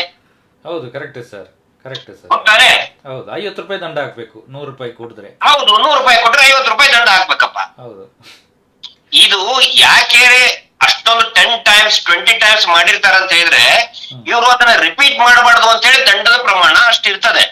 ಹೌದೌದು ಹೌದು ಹೌದು ಸರ್. ಈಗ ಕುಡ್ದವ್ನು ಕೇಳ್ಬೋದಲ್ಲ ಡ್ರೈವರ್, ನಾನ್ 100 ರೂಪಾಯಿ ಕುಡಿದು ಬಂದಿದ್ದೀನಿ, ನಾವೊಂದು ಯಾವ್ದೋ ಒಂದು ಕ್ವಾರ್ಟರ್ ಕಂಟ್ರಿ ಸರಾಯಿ ಕುಡಿದು ಬಂದಿದ್ದೀನಿ, ಅದು ಬರೀ 50 ರೂಪಾಯಿ ಸರಾಯಿ, ಅದು ಕ್ವಾರ್ಟರ್ ಬಾಟ್ಲಿ, ಒಂದು ಅದೇನೋ ಅದು ಒಂದು ಸಣ್ಣ ಇದ್ರಲ್ಲಿ ಸಿಗ್ತದಲ್ಲ, 50 ರೂಪಾಯಿ 100 ರೂಪಾಯಿ 5,000 ರೂಪಾಯಿ ಯಾಕೆ ಹಾಕ್ತೀರಿ, ಇದ್ರಲ್ಲಿ ಏನು ಲಾಜಿಕ್ ಇದೆ ಅಂತ ಕೇಳ್ಬಿಟ್ರೆ, ಹೌದೌದು ಹೌದು ಹೌದು ಹೌದು, ಇಲ್ಲಿ ಕೂಡ ಅದೇ ರೀತಿ ಅದೇ ಪ್ರಶ್ನೆ ಬರ್ತದೆ ಸರ್. ಆತರ ನೋಡ್ಲಿಕ್ಕೆ ಹೋದ್ರೆ ಬಾರ್ಗೆ ಲೈಸೆನ್ಸ್ ಕೂಡ ಕೊಡೋದು ಅವ್ರೆ, ಪಾರ್ಸಲ್ ಕೊಡ್ಬೋದಲ್ಲ ಸರ್, ಇಲ್ಲಿ ಕುಡಿಬೇಡಿ, ಮನೆಗೆ ತಗೊಂಡೋಗಿ ಕುಡಿ ಅಂತ ಕೊಡ್ಬೋದಲ್ಲ ಸರ್? ಹೌದಲ್ಲ, ನಾನು ಒಂದ್ ಇದನ್ನ ಹೇಳ್ತಾ ಇದ್ದೇನೆ, ಒಂದು ಎಕ್ಸಾಂಪಲ್ ಕೊಡ್ತಾ ಇದ್ದೀನಿ. ಅದಕ್ಕೆ ಯಾವತ್ತಿಗೂ ಕೂಡ ಒಂದು 10 times ಮೋರ್ ದಂಡ ಯಾಕೆ ಇರ್ತದೆ ಅಂತ ಹೇಳಿದ್ರೆ, ಅವರು ಆ ಅಪರಾಧವನ್ನ ರಿಪೀಟ್ ಮಾಡಬಾರದು ಅಂತ ಇರ್ತದೆ.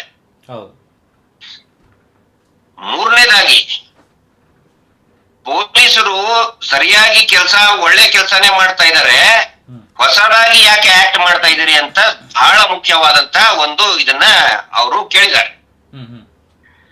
ನಾವಿಲ್ಲಿ ಪೊಲೀಸ್ ಇಲಾಖೆನ ಇನ್ ಜನರಲ್ ಆಗಿ ಟೀಕೆ ಮಾಡ್ತಾ ಇಲ್ಲ ಸಂತೋಷ್. ಕಳೆದ 1.5 ವರ್ಷದ ಎಕ್ಸ್ಪೀರಿಯನ್ಸ್ ಏನಿದೆ ಈ ಹೋರಾಟ, SKDRDP, ಈ ಮೈಕ್ರೋ ಫೈನಾನ್ಸ್ ಅಗೇನ್ಸ್ಟ್ ನಾವು ಏನೇನೋ ಕಾರ್ಯಾಚರಣೆ ಹೋರಾಟಗಳನ್ನ ಮಾಡಿದೀವಿ, ಕೆಲಸಗಳನ್ನ ಇಡೀ ನಮ್ಮ ಎಂಟೈರ್ ಟೀಮ್ ಮಾಡಿದೆವು.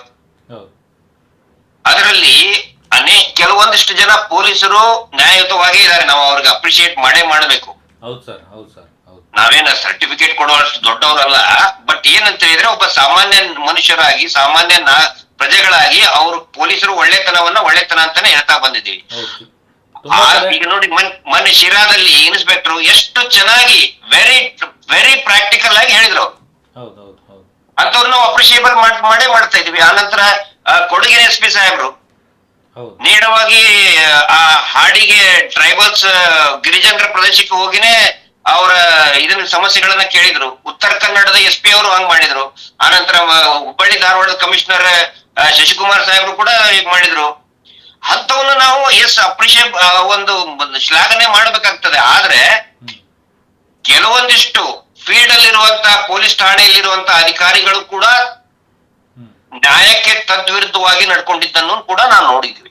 ನಮಗೆ ಒತ್ತಡದಿಂದ ಇದೆ ಅಂತ ಹೇಳ್ತಾರೆ ಸರ್, ನಮ್ಗೆ ಮೇಲೆಯಿಂದ ಒತ್ತಡ ಇದೆ ಅಂತ ಹೇಳ್ತಾರೆ. ಒತ್ತಡ ಇದೆ ಅಂತ ಹೇಳ್ತಾರೆ. ಅಲ್ಲ, ಈಗ ಒತ್ತಡ ಇದೆ ಅಂತ ಹೇಳಿದ್ರೆ ಓಕೆ, ಆದ್ರೆ ಬೇಕು ಅಂತಲೇನೆ ತದ್ವಿರುದ್ಧವಾಗಿ ದೂರು, ಈ ಮೈಕ್ರೋ ಫೈನಾನ್ಸ್ ಹಾವಳಿಯಿಂದ ದೂರು ಕೊಟ್ಟವರ ಮೇಲೇನೆ ದಬ್ಬಾಳಿಕೆ ಮಾಡಿದಂತ ಪೊಲೀಸರೇ ಸಿಬ್ಬಂದಿಗಳೇ ದಬ್ಬಾಳಿಕೆ ಮಾಡಿದ್ ನಮ್ಮ ಮುಂದೆ ಇದೆ. ಹೌದೌದು, ತುಂಬಾ ಇದೆ ಸರ್, ತುಂಬಾ ಇದೆ ಉದಾಹರಣೆ. ಸೂರತ್ಕಲ್ ಆಯ್ತು, ಬೇರೆ ಬೇರೆ ಬೇರೆ ಕಡೆ ಆಗಿದೆ. ಆನಂತರ ಈಗ ನಾನು ದಯವಿಟ್ಟು ಅದನ್ನ ಪ್ಲೇ ಮಾಡಿ ಎಲ್ಲರೂ ಕೂಡ ಕೇಳಿಸ್ಕೊಳ್ಳಿ. ಪೊಲೀಸ್ ಇಲಾಖೆಯ ಮುಖ್ಯಸ್ಥರು ಕೂಡ ಇದನ್ನ ಕೇಳಿಸ್ಕೊಳ್ಳಿ. ರಾಜಭವನದ ಅಧಿಕಾರಿಗಳು, ರಾಜ್ಯಪಾಲರ ಗಮನಕ್ಕೂ ಕೂಡ ಇದು ಹೋಗುತ್ತೆ. ನಾವು ಕಳಿಸ್ಕೊಡ್ತೀವಿ. ಮುಖ್ಯಮಂತ್ರಿಗಳ ಕಾರ್ಯಾಲಯಕ್ಕೆ, ಕಾನೂನು ಸಚಿವರ ಕಾರ್ಯಾಲಯಕ್ಕೂ ಕೂಡ ನಾವು ಕಳಿಸ್ಕೊಡ್ತೀವಿ. ಈ ಆಡಿಯೋನ ಒಂದ್ಸರಿ ದಯವಿಟ್ಟು ಕೇಳಿಸ್ಕೊಳ್ಳಿ. ಇದು ಯಾವಕ್ಕೆ ಸಂಬಂಧಪಟ್ಟಿದ್ದು ಅಂತ ಹೇಳಿದ್ರೆ, ವಿಜಯನಗರ ಜಿಲ್ಲೆ ಇಟಗಿ ಪೊಲೀಸ್ ಠಾಣೆಯಲ್ಲಿ ಇರ್ತಕ್ಕಂತಹ ಒಬ್ಬ ಪೊಲೀಸ್ ಹೆಡ್ ಕಾನ್ಸ್ಟೇಬಲ್ ಅವರು ಅಲ್ಲಿ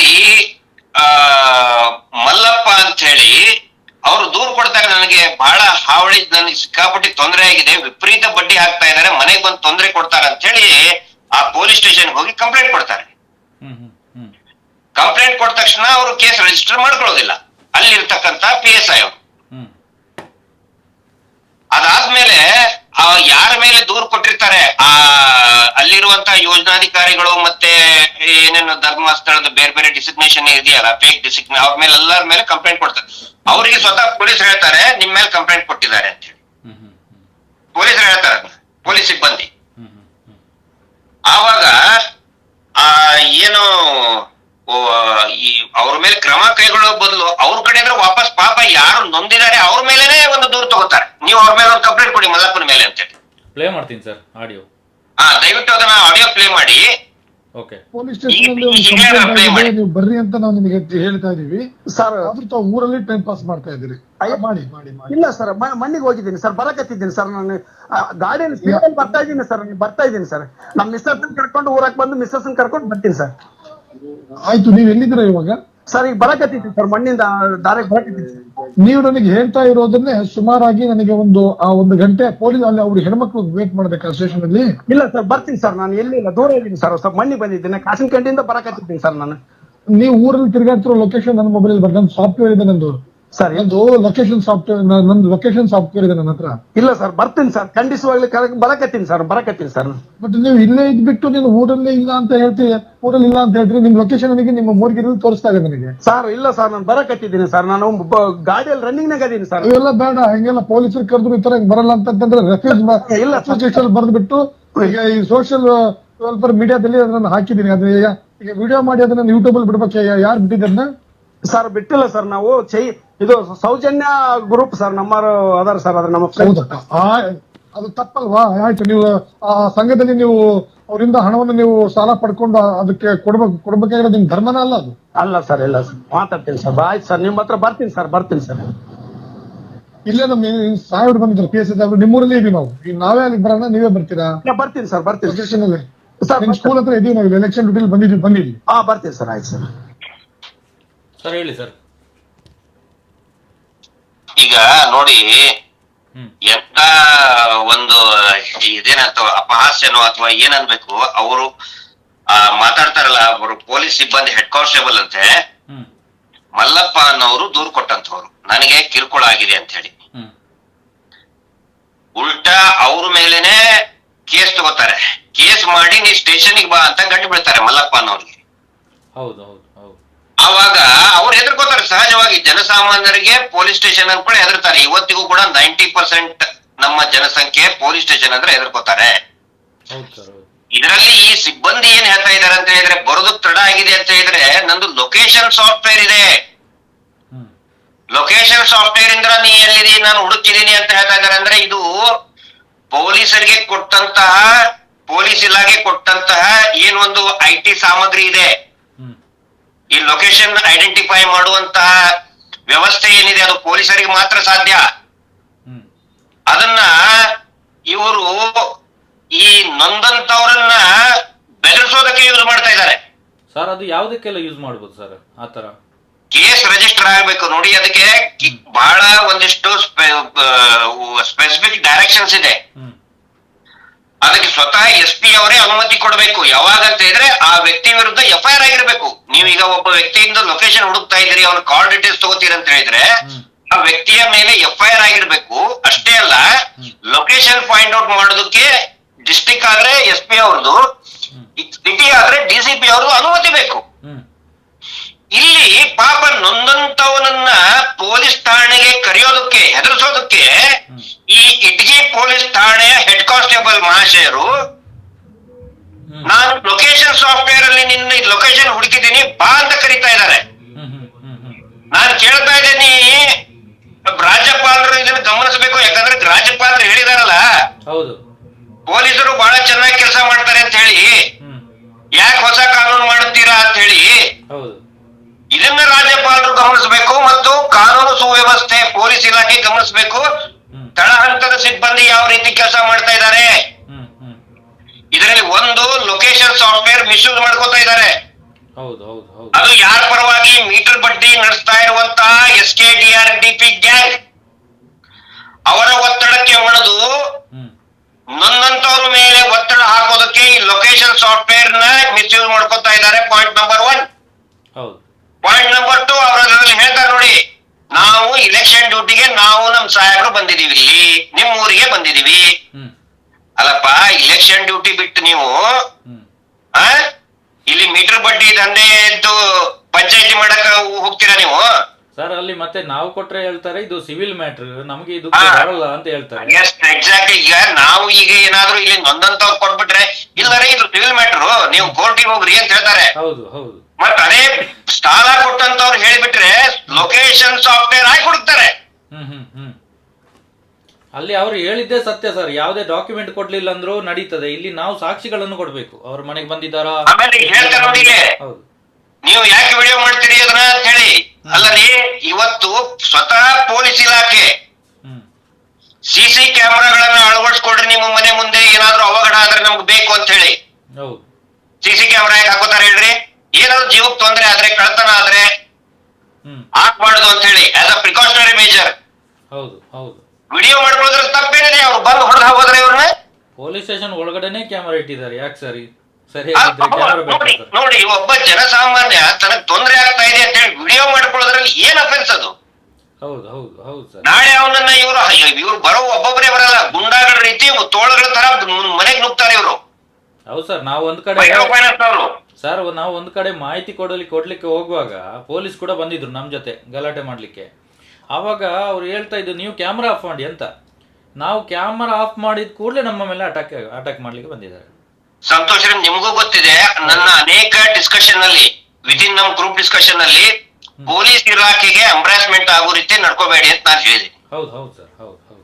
ಪೊಲೀಸರಿಗೆ ಎಂಬ್ರಾಸ್ಮೆಂಟ್ ಆಗಬಾರ್ದು, ಡ್ಯೂಟಿ ಮಾಡೋದನ್ನ ಪ್ರತಿಯೊಂದನ್ನು ತೋರಿಸೋದು ಇದನ್ನ ಮಾಡೋದು ಅಂತ ಹೇಳಿ, ಅದು ನಾವು ಅವಶ್ಯಕತೆ ಇಲ್ಲ.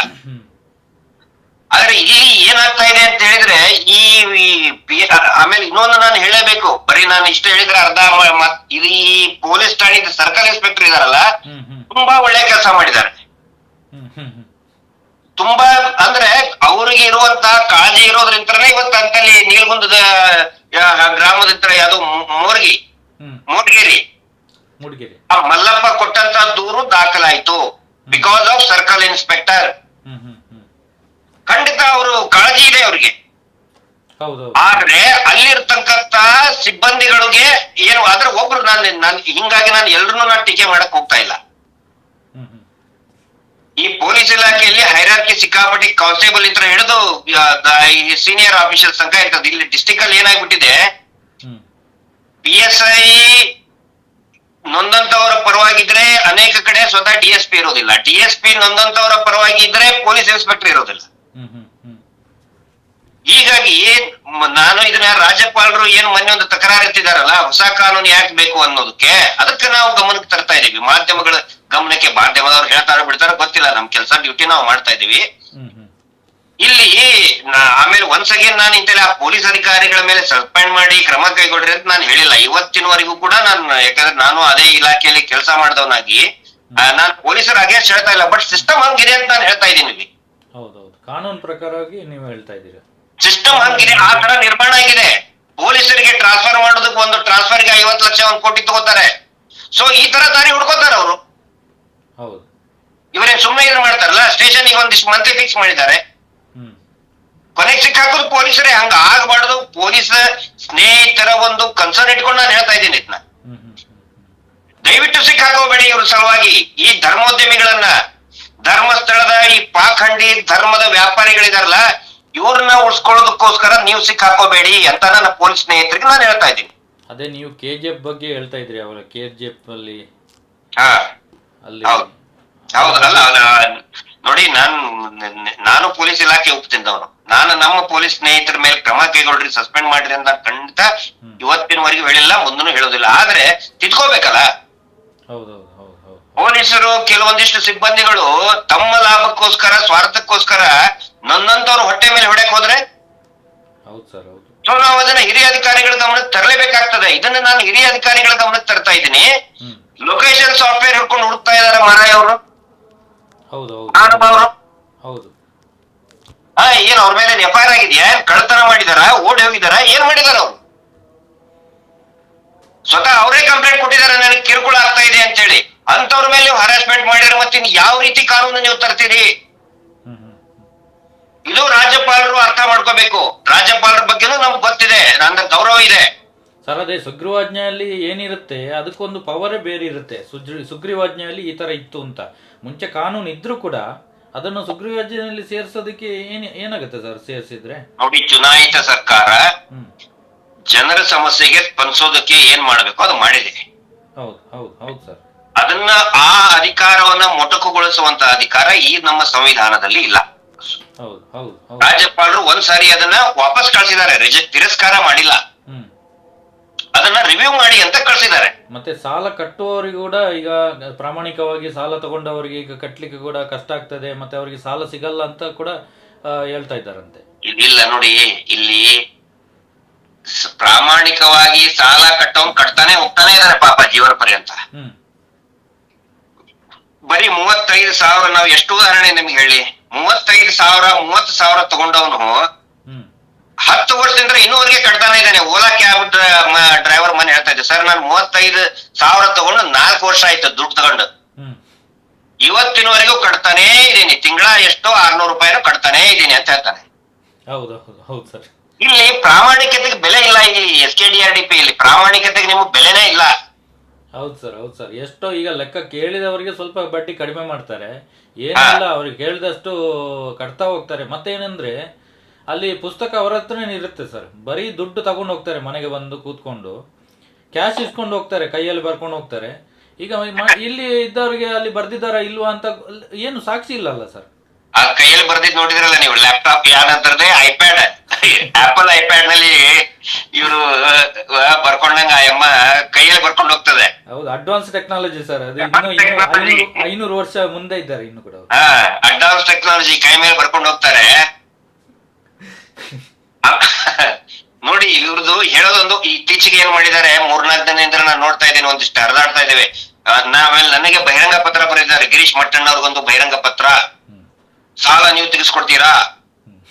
ಆ ನಂತರ ಇಷ್ಟು ಜನ ಬಡ ವಿದ್ಯಾರ್ಥಿಗಳಿಗೆ ನೀವು ಇದನ್ನ ಮಾಡ್ತಾ ಇದ್ದೀರಾ, ಏನೋ ಪೆನ್ಷನ್ ನೀವು ಏನೋ ವಿದ್ಯಾರ್ಥಿ ವೇತನ ಒಂದು ತಾಲೂಕಿಗೆ 20,000 ಜನ ಕೊಟ್ಟಾರಂತೆ ಇವರು. ಒಂದ್ ತಾಲೂಕಿನಲ್ಲಿ 20,000 ವಿದ್ಯಾರ್ಥಿಗಳಿಗೆ ಏನಾದ್ರೂ ಇವರು ಶಿಷ್ಯ ವೇತನ ಕೊಟ್ಟು ಬಿಟ್ಟಿದ್ರೆ ಇವತ್ತು ಕರ್ನಾಟಕದಲ್ಲಿ ಅವ್ರನ್ನ ಹಿಡಿದು ಪೂಜೆ ಮಾಡ್ತಿದ್ರು.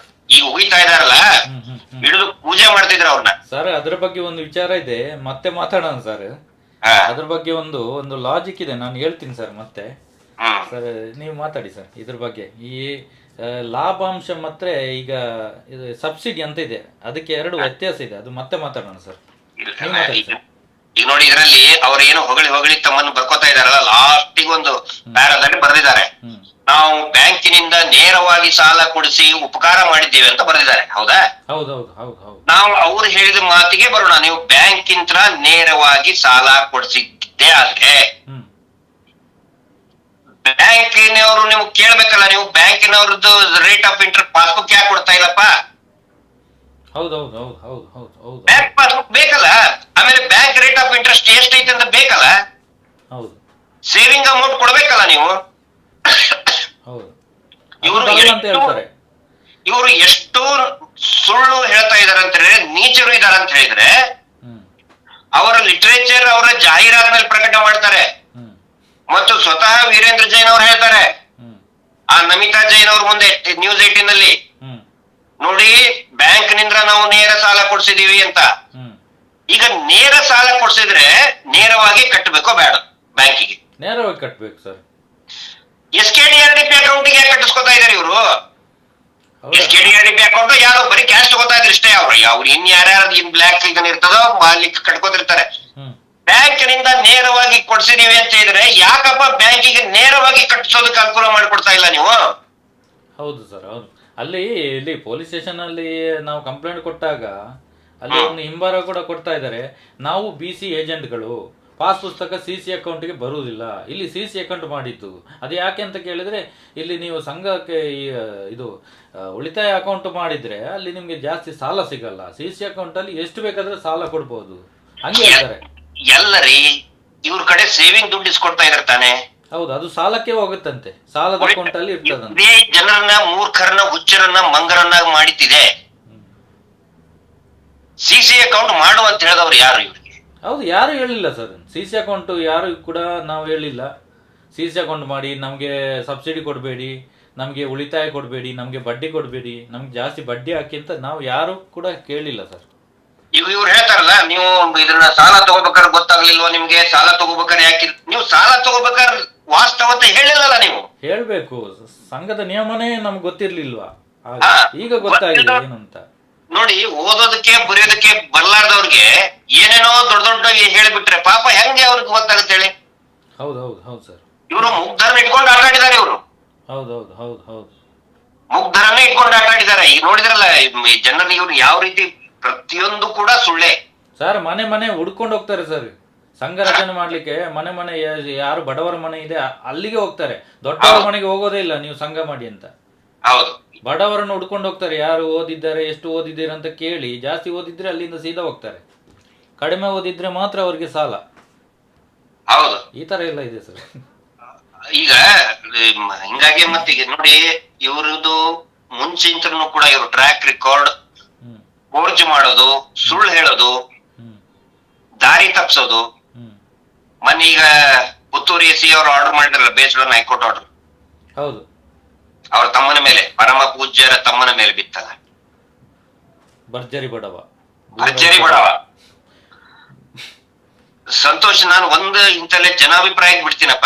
ನೀವು ಜನಾಭಿಪ್ರಾಯಕ್ಕೆ ಬಿಡೋಣ. ನಾವ್ ಹೇಳಿದ್ರೆ ಇಷ್ಟು ವರ್ಷ ನಾವ್ ಹೇಳಿದೀವಿ ಅದ್ರ ಬಗ್ಗೆ. ಆಮೇಲೆ ಥ್ಯಾಂಕ್ಸ್ ಟು ಸೋಮನಾಥ್ ನಾಯ್ಕರಿಗೆ ನಾವು ಮತ್ತೆ ರಂಜನ್ ರಾಯರು, NST ನಾಗರಿಕ ಸೇವಾ ಟ್ರಸ್ಟ್ ಗುರುವಾಯನ್ ಕೆರೆ ಅವರಿಗೆ ನಿಜವಾಗ್ಲೂ ಕೂಡ ಧನ್ಯವಾದ ಹೇಳಬೇಕು. ತುಂಬಾ ಎಕ್ಸಲೆಂಟ್ ವರ್ಕ್ ಮಾಡ್ತಾನೆ ಇದ್ದಾರೆ. ಹೌದು, ಅಷ್ಟೊಂದು ದಾಖಲೆಗಳನ್ನು RTI ಅಲ್ಲಿ ಕಲೆಕ್ಟ್ ಮಾಡಿ ಕೇಸ್ ಕೊಟ್ಟು ಫಾಲೋ ಮಾಡಿ ಇಂಥವರ ಜೊತೆ ಹೊರಡ್ಬೇಕಂದ್ರೆ ಅಷ್ಟು ತುಂಬಾ ಒಳ್ಳೆ ಕೆಲಸ ಮಾಡಿದ್ದಾರೆ ಸರ್. ಈಗ ನೋಡಿ, ಅದರಲ್ಲಿ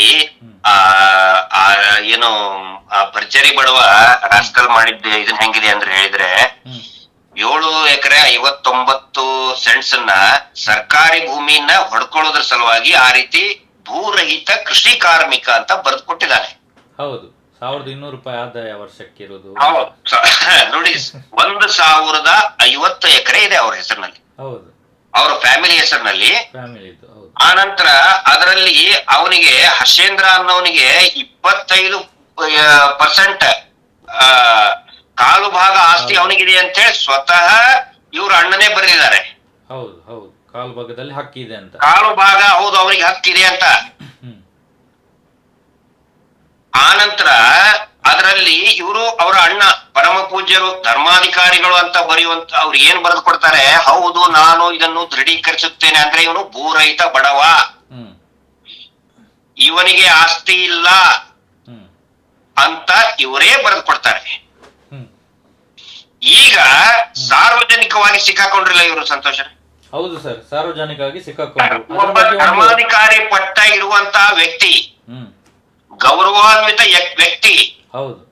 ಈ ರೀತಿ ಸಾರ್ವಜನಿಕವಾಗಿ 420 ಕೆಲಸ ಮಾಡಿ, ಹ್ಮ್ ಅದು AC ಅವರ ಆರ್ಡರ್ ಬರೀ ಅವ್ರು ಮಾಡಿದ್ದಲ್ಲ, ಹಿಂದೆನೂ ಕೂಡ AC ಆರ್ಡರ್ ಆಗಿತ್ತು. ಅದಕ್ಕೆ ಇವರು ಕೋರ್ಟಿಗೆ ಹೋಗಿ ಸ್ಟೇ ತಂದಿದ್ರು, ಮತ್ತೆ ಕೋರ್ಟ್ ಇಂತ್ರನೇ ಆದೇಶ ಆಗಿದೆ, ಅದನ್ನ ನೀವು ಇದನ್ನ ಮಾಡಿ ವಾಪಸ್ ತಗೊಳ್ಳಿ ಅಂತ ಹೇಳಿ. ಹೌದು, ಬೇರೆ ಕೂಡ ಮಾಡಿದ್ದಾರೆ ಸರ್, ಬೇರೆ ಕೂಡ ಮಾಡಿದ್ದಾರೆ. ಅದು ಕೂಡ ಈಗ ಒತ್ತುವರಿ ಮಾಡಿದ್ದು ಇದು ಮಾಡಿದ್ದಾರೆ, ವಜಾ ಮಾಡಿದ್ದಾರೆ. ಸ್ವತಃ ಹೈಕೋರ್ಟ್ ಹೇಳಿದ ಮೇಲೆ ಇವರು ಸಾರ್ವಜನಿಕವಾಗಿ ಫಸ್ಟ್ ಇವ್ರ ಮೇಲೆನೆ ಕೇಸ್ ಬಿಡ್ಬೇಕು, ಫೋರ್ಜರಿ ಇವ್ರ ಅಣ್ಣನ ಮೇಲೆ. ಹೌದೌದು ಪರಮ ಪೂಜ್ಯ ಅಂತ ತಿಳ್ಕೊಳ್ಳೋದು ಹೇಳ್ಕೊಳ್ತಾರಲ್ಲ, ಹೌದು. ಅವ್ರ ಮೇಲೆ 420 ಕೇಸ್ ಮಾಡ್ಲೇಬೇಕಾಗತ್ತೆ. ಹೌದು ಯಾಕಂದ್ರೆ ಇದೆ ಅಲ್ಲ, ಅಲ್ಲಿ ದಾಖಲೆನೇ ಇದೆ. ನಾವ್ ಹೇಳಿದ್ವ, ನೀವ್ ಹೇಳಿದವ ಇದನ್ನ, ಹೌದೌದು ಹೌದು ಹೌದು. ಅವರೇ ಹೇಳಿ ಸಹಿ ಮಾಡಿದ ದಾಖಲೆ ಇದೆ, ಎಲ್ಲಾ ಕಡೆನೂ ಓಡಾಡ್ತಾ ಇದೆ ಅದು. ಹೌದು, ಎಲ್ಲ ಕಡೆ ಓಡಾಡ್ತಾ ಇದೆ. ಒಂದು ಮುಂದೆ ಬಂದು ಹೇಳ್ಬೇಕಲ್ಲ, ಅದು ನಾನು ಮಾಡಿಲ್ಲ, ಇಲ್ಲ ಮಾಡಿದ್ದೆ, ಇದನ್ನ ತಪ್ಪಾಗಿದೆ ಅಂತ ಹೇಳ್ಬೇಕಲ್ಲ ಅವರು. ಈಗ ಇಲ್ಲಿ ಒಂದು ಪ್ರಶ್ನೆ ಮುಂದೆ ಬರ್ತದೆ, ಏನಂತ ಹೇಳಿದ್ರೆ, ಮೊನ್ನೆ ಹೈಕೋರ್ಟ್ ನಲ್ಲಿ ಹಾನರೇಬಲ್ ಜಸ್ಟಿಸ್ ದೇವದಾಸ್ ಅವರು ಅವರ ಆದೇಶ ಪ್ರತಿಯನ್ನ ದಯವಿಟ್ಟು ನೀವು ಹಾಕಿ, ಅದನ್ನ ಈಗ ನೆಕ್ಸ್ಟ್ ಇದರಲ್ಲಿ ಅದನ್ನ ಹಾಕಿ, ಆಯ್ತಾ? ಅದರಲ್ಲಿ ಮಹೇಶ್ ಶೆಟ್ಟಿ ತಿಮ್ಮರೂಡಿ ಅವ್ರಿಗೆ ಏನ್ ಹೇಳ್ತಾರೆ, ನೀವು ಆ ರೆಪ್ಯೂಟೆಡ್ ಪರ್ಸನ್ಗೆ ಕ್ಷಮೆ ಕೇಳಿ ಇನ್ಮೇಲೆ ಅವ್ರ ಬಗ್ಗೆ ಮಾತಾಡೋದಿಲ್ಲ ಅಂತೇಳಿ ಅಫಿಡವಿಟ್ ಬರೆದು ಕೊಡಿ ಅಂತ ಹೇಳ್ತಾರೆ. ಈಗ ಸಾರ್ವಜನಿಕರೇ ತೀರ್ಮಾನ ಮಾಡ್ಲಪ್ಪ, ಹೌದು, ಆ ವ್ಯಕ್ತಿ ಯಾರು ಪರಮ ಪೂಜ್ಯ ಅಂತ ಕರೆಸ್ಕೊಳ್ಳುವಂತ ವ್ಯಕ್ತಿನೇ ಅವರ ತಮ್ಮನೇ ಇಂತ ಫ್ರಾಡ್ 420 ಕೇಸ್ ಅಲ್ಲಿ ಸಿಕ್ಕಾಕೊಂಡಿದ್ದಾರೆ. ಅದು ಕೂಡ 7.5 ಎಕರೆ. ಈಗ ಕಡಿಮೆ ಅಲ್ಲದು, 500 ಕೋಟಿ ರೂಪಾಯಿ ವ್ಯಾಲ್ಯೂ ಇದೆ ಈಗಿನ. ಕಡಿಮೆ ಅಲ್ಲದು. ಒಬ್ಬ ಬಡಪಾಯಿ ಕುಟುಂಬಕ್ಕೆ ಅರ್ಧ ಎಕರೆ ಇದ್ರೆ ಮಲೆನಾಡಲ್ಲಿ ಕರಾವಳಿಯಲ್ಲಿ ಇಡೀ ಜೀವನ ಮಾಡ್ತಾನೆ, ಜೀವನ ಪೂರ್ತಿ ದುಡಿತಾರೆ, ಸಾಲ ಇಲ್ಲದ ಬದುಕು ಮಾಡ್ತಾರೆ. ಅರ್ಧ ಎಕರೆ ಇದ್ರೆ ಮಲೆನಾಡಿನಲ್ಲಿ. ಹೌದು, ಎಷ್ಟೋ ವರ್ಷದಿಂದ ಯಾರಿಗೂ ದಾಖಲೆ ಇನ್ನೂ ಮಾಡಿಕೊಟ್ಟಿಲ್ಲ ಸರ್. ಆಮೇಲೆ ಇನ್ನೂವರೆಗೂ ಅಲ್ಲಿ ಇವ್ರನ್ನ ಈ ಕುಟುಂಬ, ಈ ಥರ್ಡ್ ಕ್ಲಾಸ್ 420 ಕುಟುಂಬವನ್ನ ಬಿಟ್ಟು ಬೇರೆ ಯಾವುದೇ ಬಡವರಿಗೂ ಕೂಡ ಸರ್ಕಾರಿ ಭೂಮಿಯನ್ನ ಕೊಟ್ಟಿಲ್ಲ.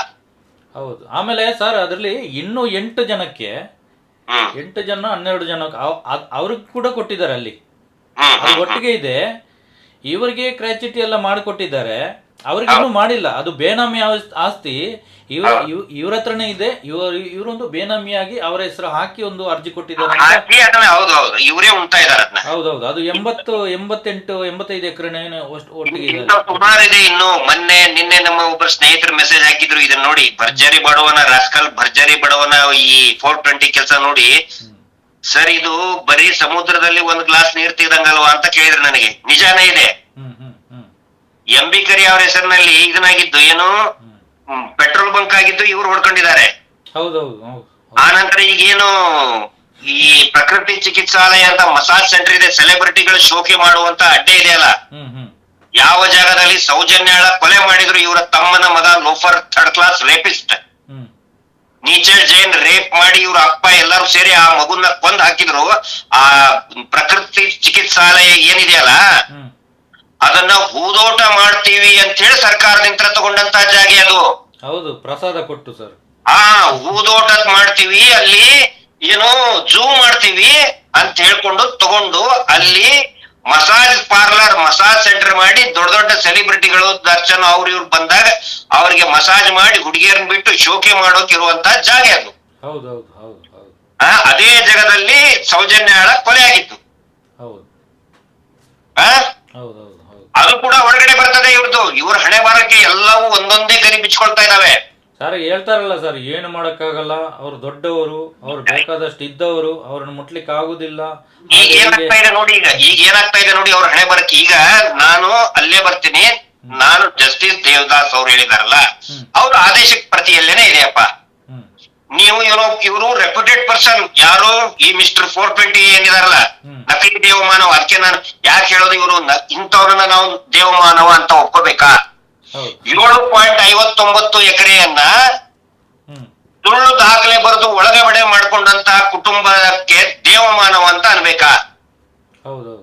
ಆದ್ರೆ ಜಸ್ಟಿಸ್ ಸಾಹೇಬರು ಏನ್ ಹೇಳ್ತಾರೆ, ಈ ರೆಪ್ಯೂಟೆಡ್ ಪರ್ಸನ್ಗೆ ನೀವು ಕ್ಷಮೆ ಕೇಳಿ ಇನ್ನು ಮೇಲೆ ಅವ್ರ ವಿರುದ್ಧ ಮಾತಾಡೋದಿಲ್ಲ ಅಂತ ಅಫಿಡವಿಟ್ ಬರೆದು ಕೊಡಿ ಅಂತ ಹೇಳ್ತಾರೆ.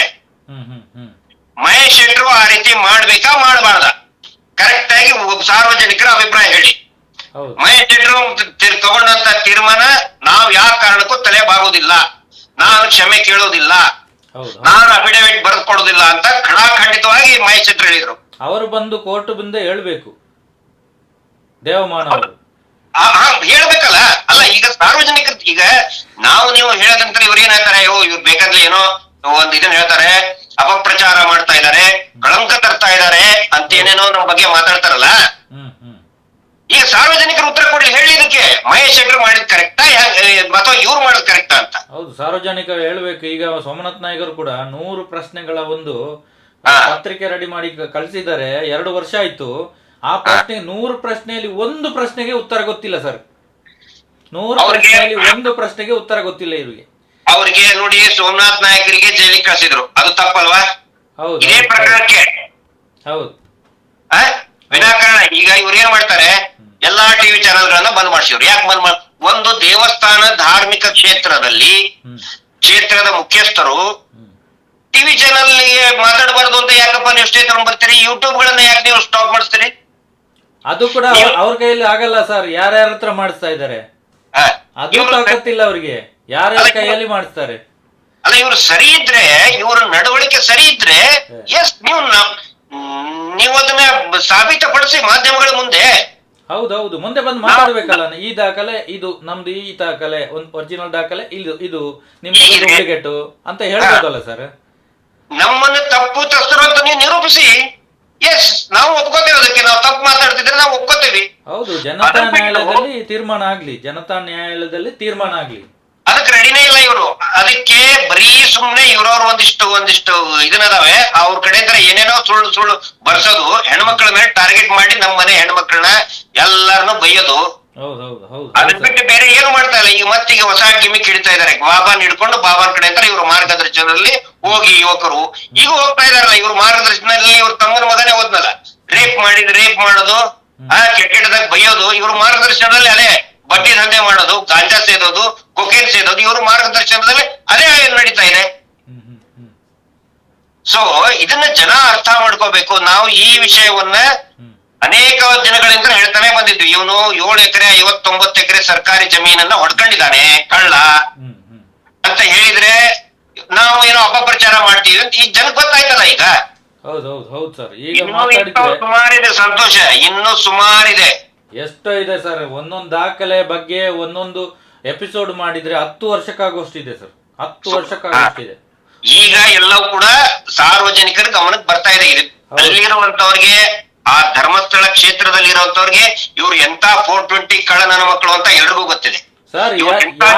ಎಂತ ಕೊಲೆಗಡಕರು ಅಂತ ಪ್ರತಿಯೊಬ್ಬರಿಗೂ ಗೊತ್ತಿದೆ. ಹೊರಗಡೆ ಜಗತ್ತಿಗೆ ಗೊತ್ತಿರಲಿಲ್ಲ. ಈಗ ಮಹೇಶ್ ಶೆಟ್ಟಿ ಏನೋ ಒಂದು ಹೋರಾಟ, ಸೌಜನ್ಯ ಹೋರಾಟ ಪ್ರಾರಂಭ ಆಯ್ತು. ಅವಾಗಿಂದ ಹಂತ ಹಂತವಾಗಿ ಎಲ್ಲರಿಗೂ ಗೊತ್ತಾಗ್ತಾ ಈಗ ಕೊನೆಯ ಹಂತಕ್ಕೆ ಬಂದಿದೆ. ಎಲ್ಲರೂ ಯಾರು ಬೇಕಾದ್ರೆ ನಮ್ಮ ಮುಂದೆ ಬಂದು ದಾಖಲೆಗಳನ್ನು ಕೇಳಿದ್ರೆ ನಾವು ಕೊಡ್ತೇವೆ. ನಮ್ಮ ಜೊತೆ ಚರ್ಚೆ ಮಾಡ್ಲಿಕ್ಕೆ ಬರ್ಲಿಲ್ಲ ಅಂದ್ರೆ ಬರೀ ಕಮೆಂಟ್ ಆಗ್ತಾ ಇದ್ರೆ ಏನ್ ಗೊತ್ತಾಗ್ತದೆ ಸರ್? ನಮ್ಮ ಜೊತೆ ಚರ್ಚೆಗೆ ಬರಬೇಕು, ದಾಖಲೆಗಳನ್ನು ಕೇಳಬೇಕು.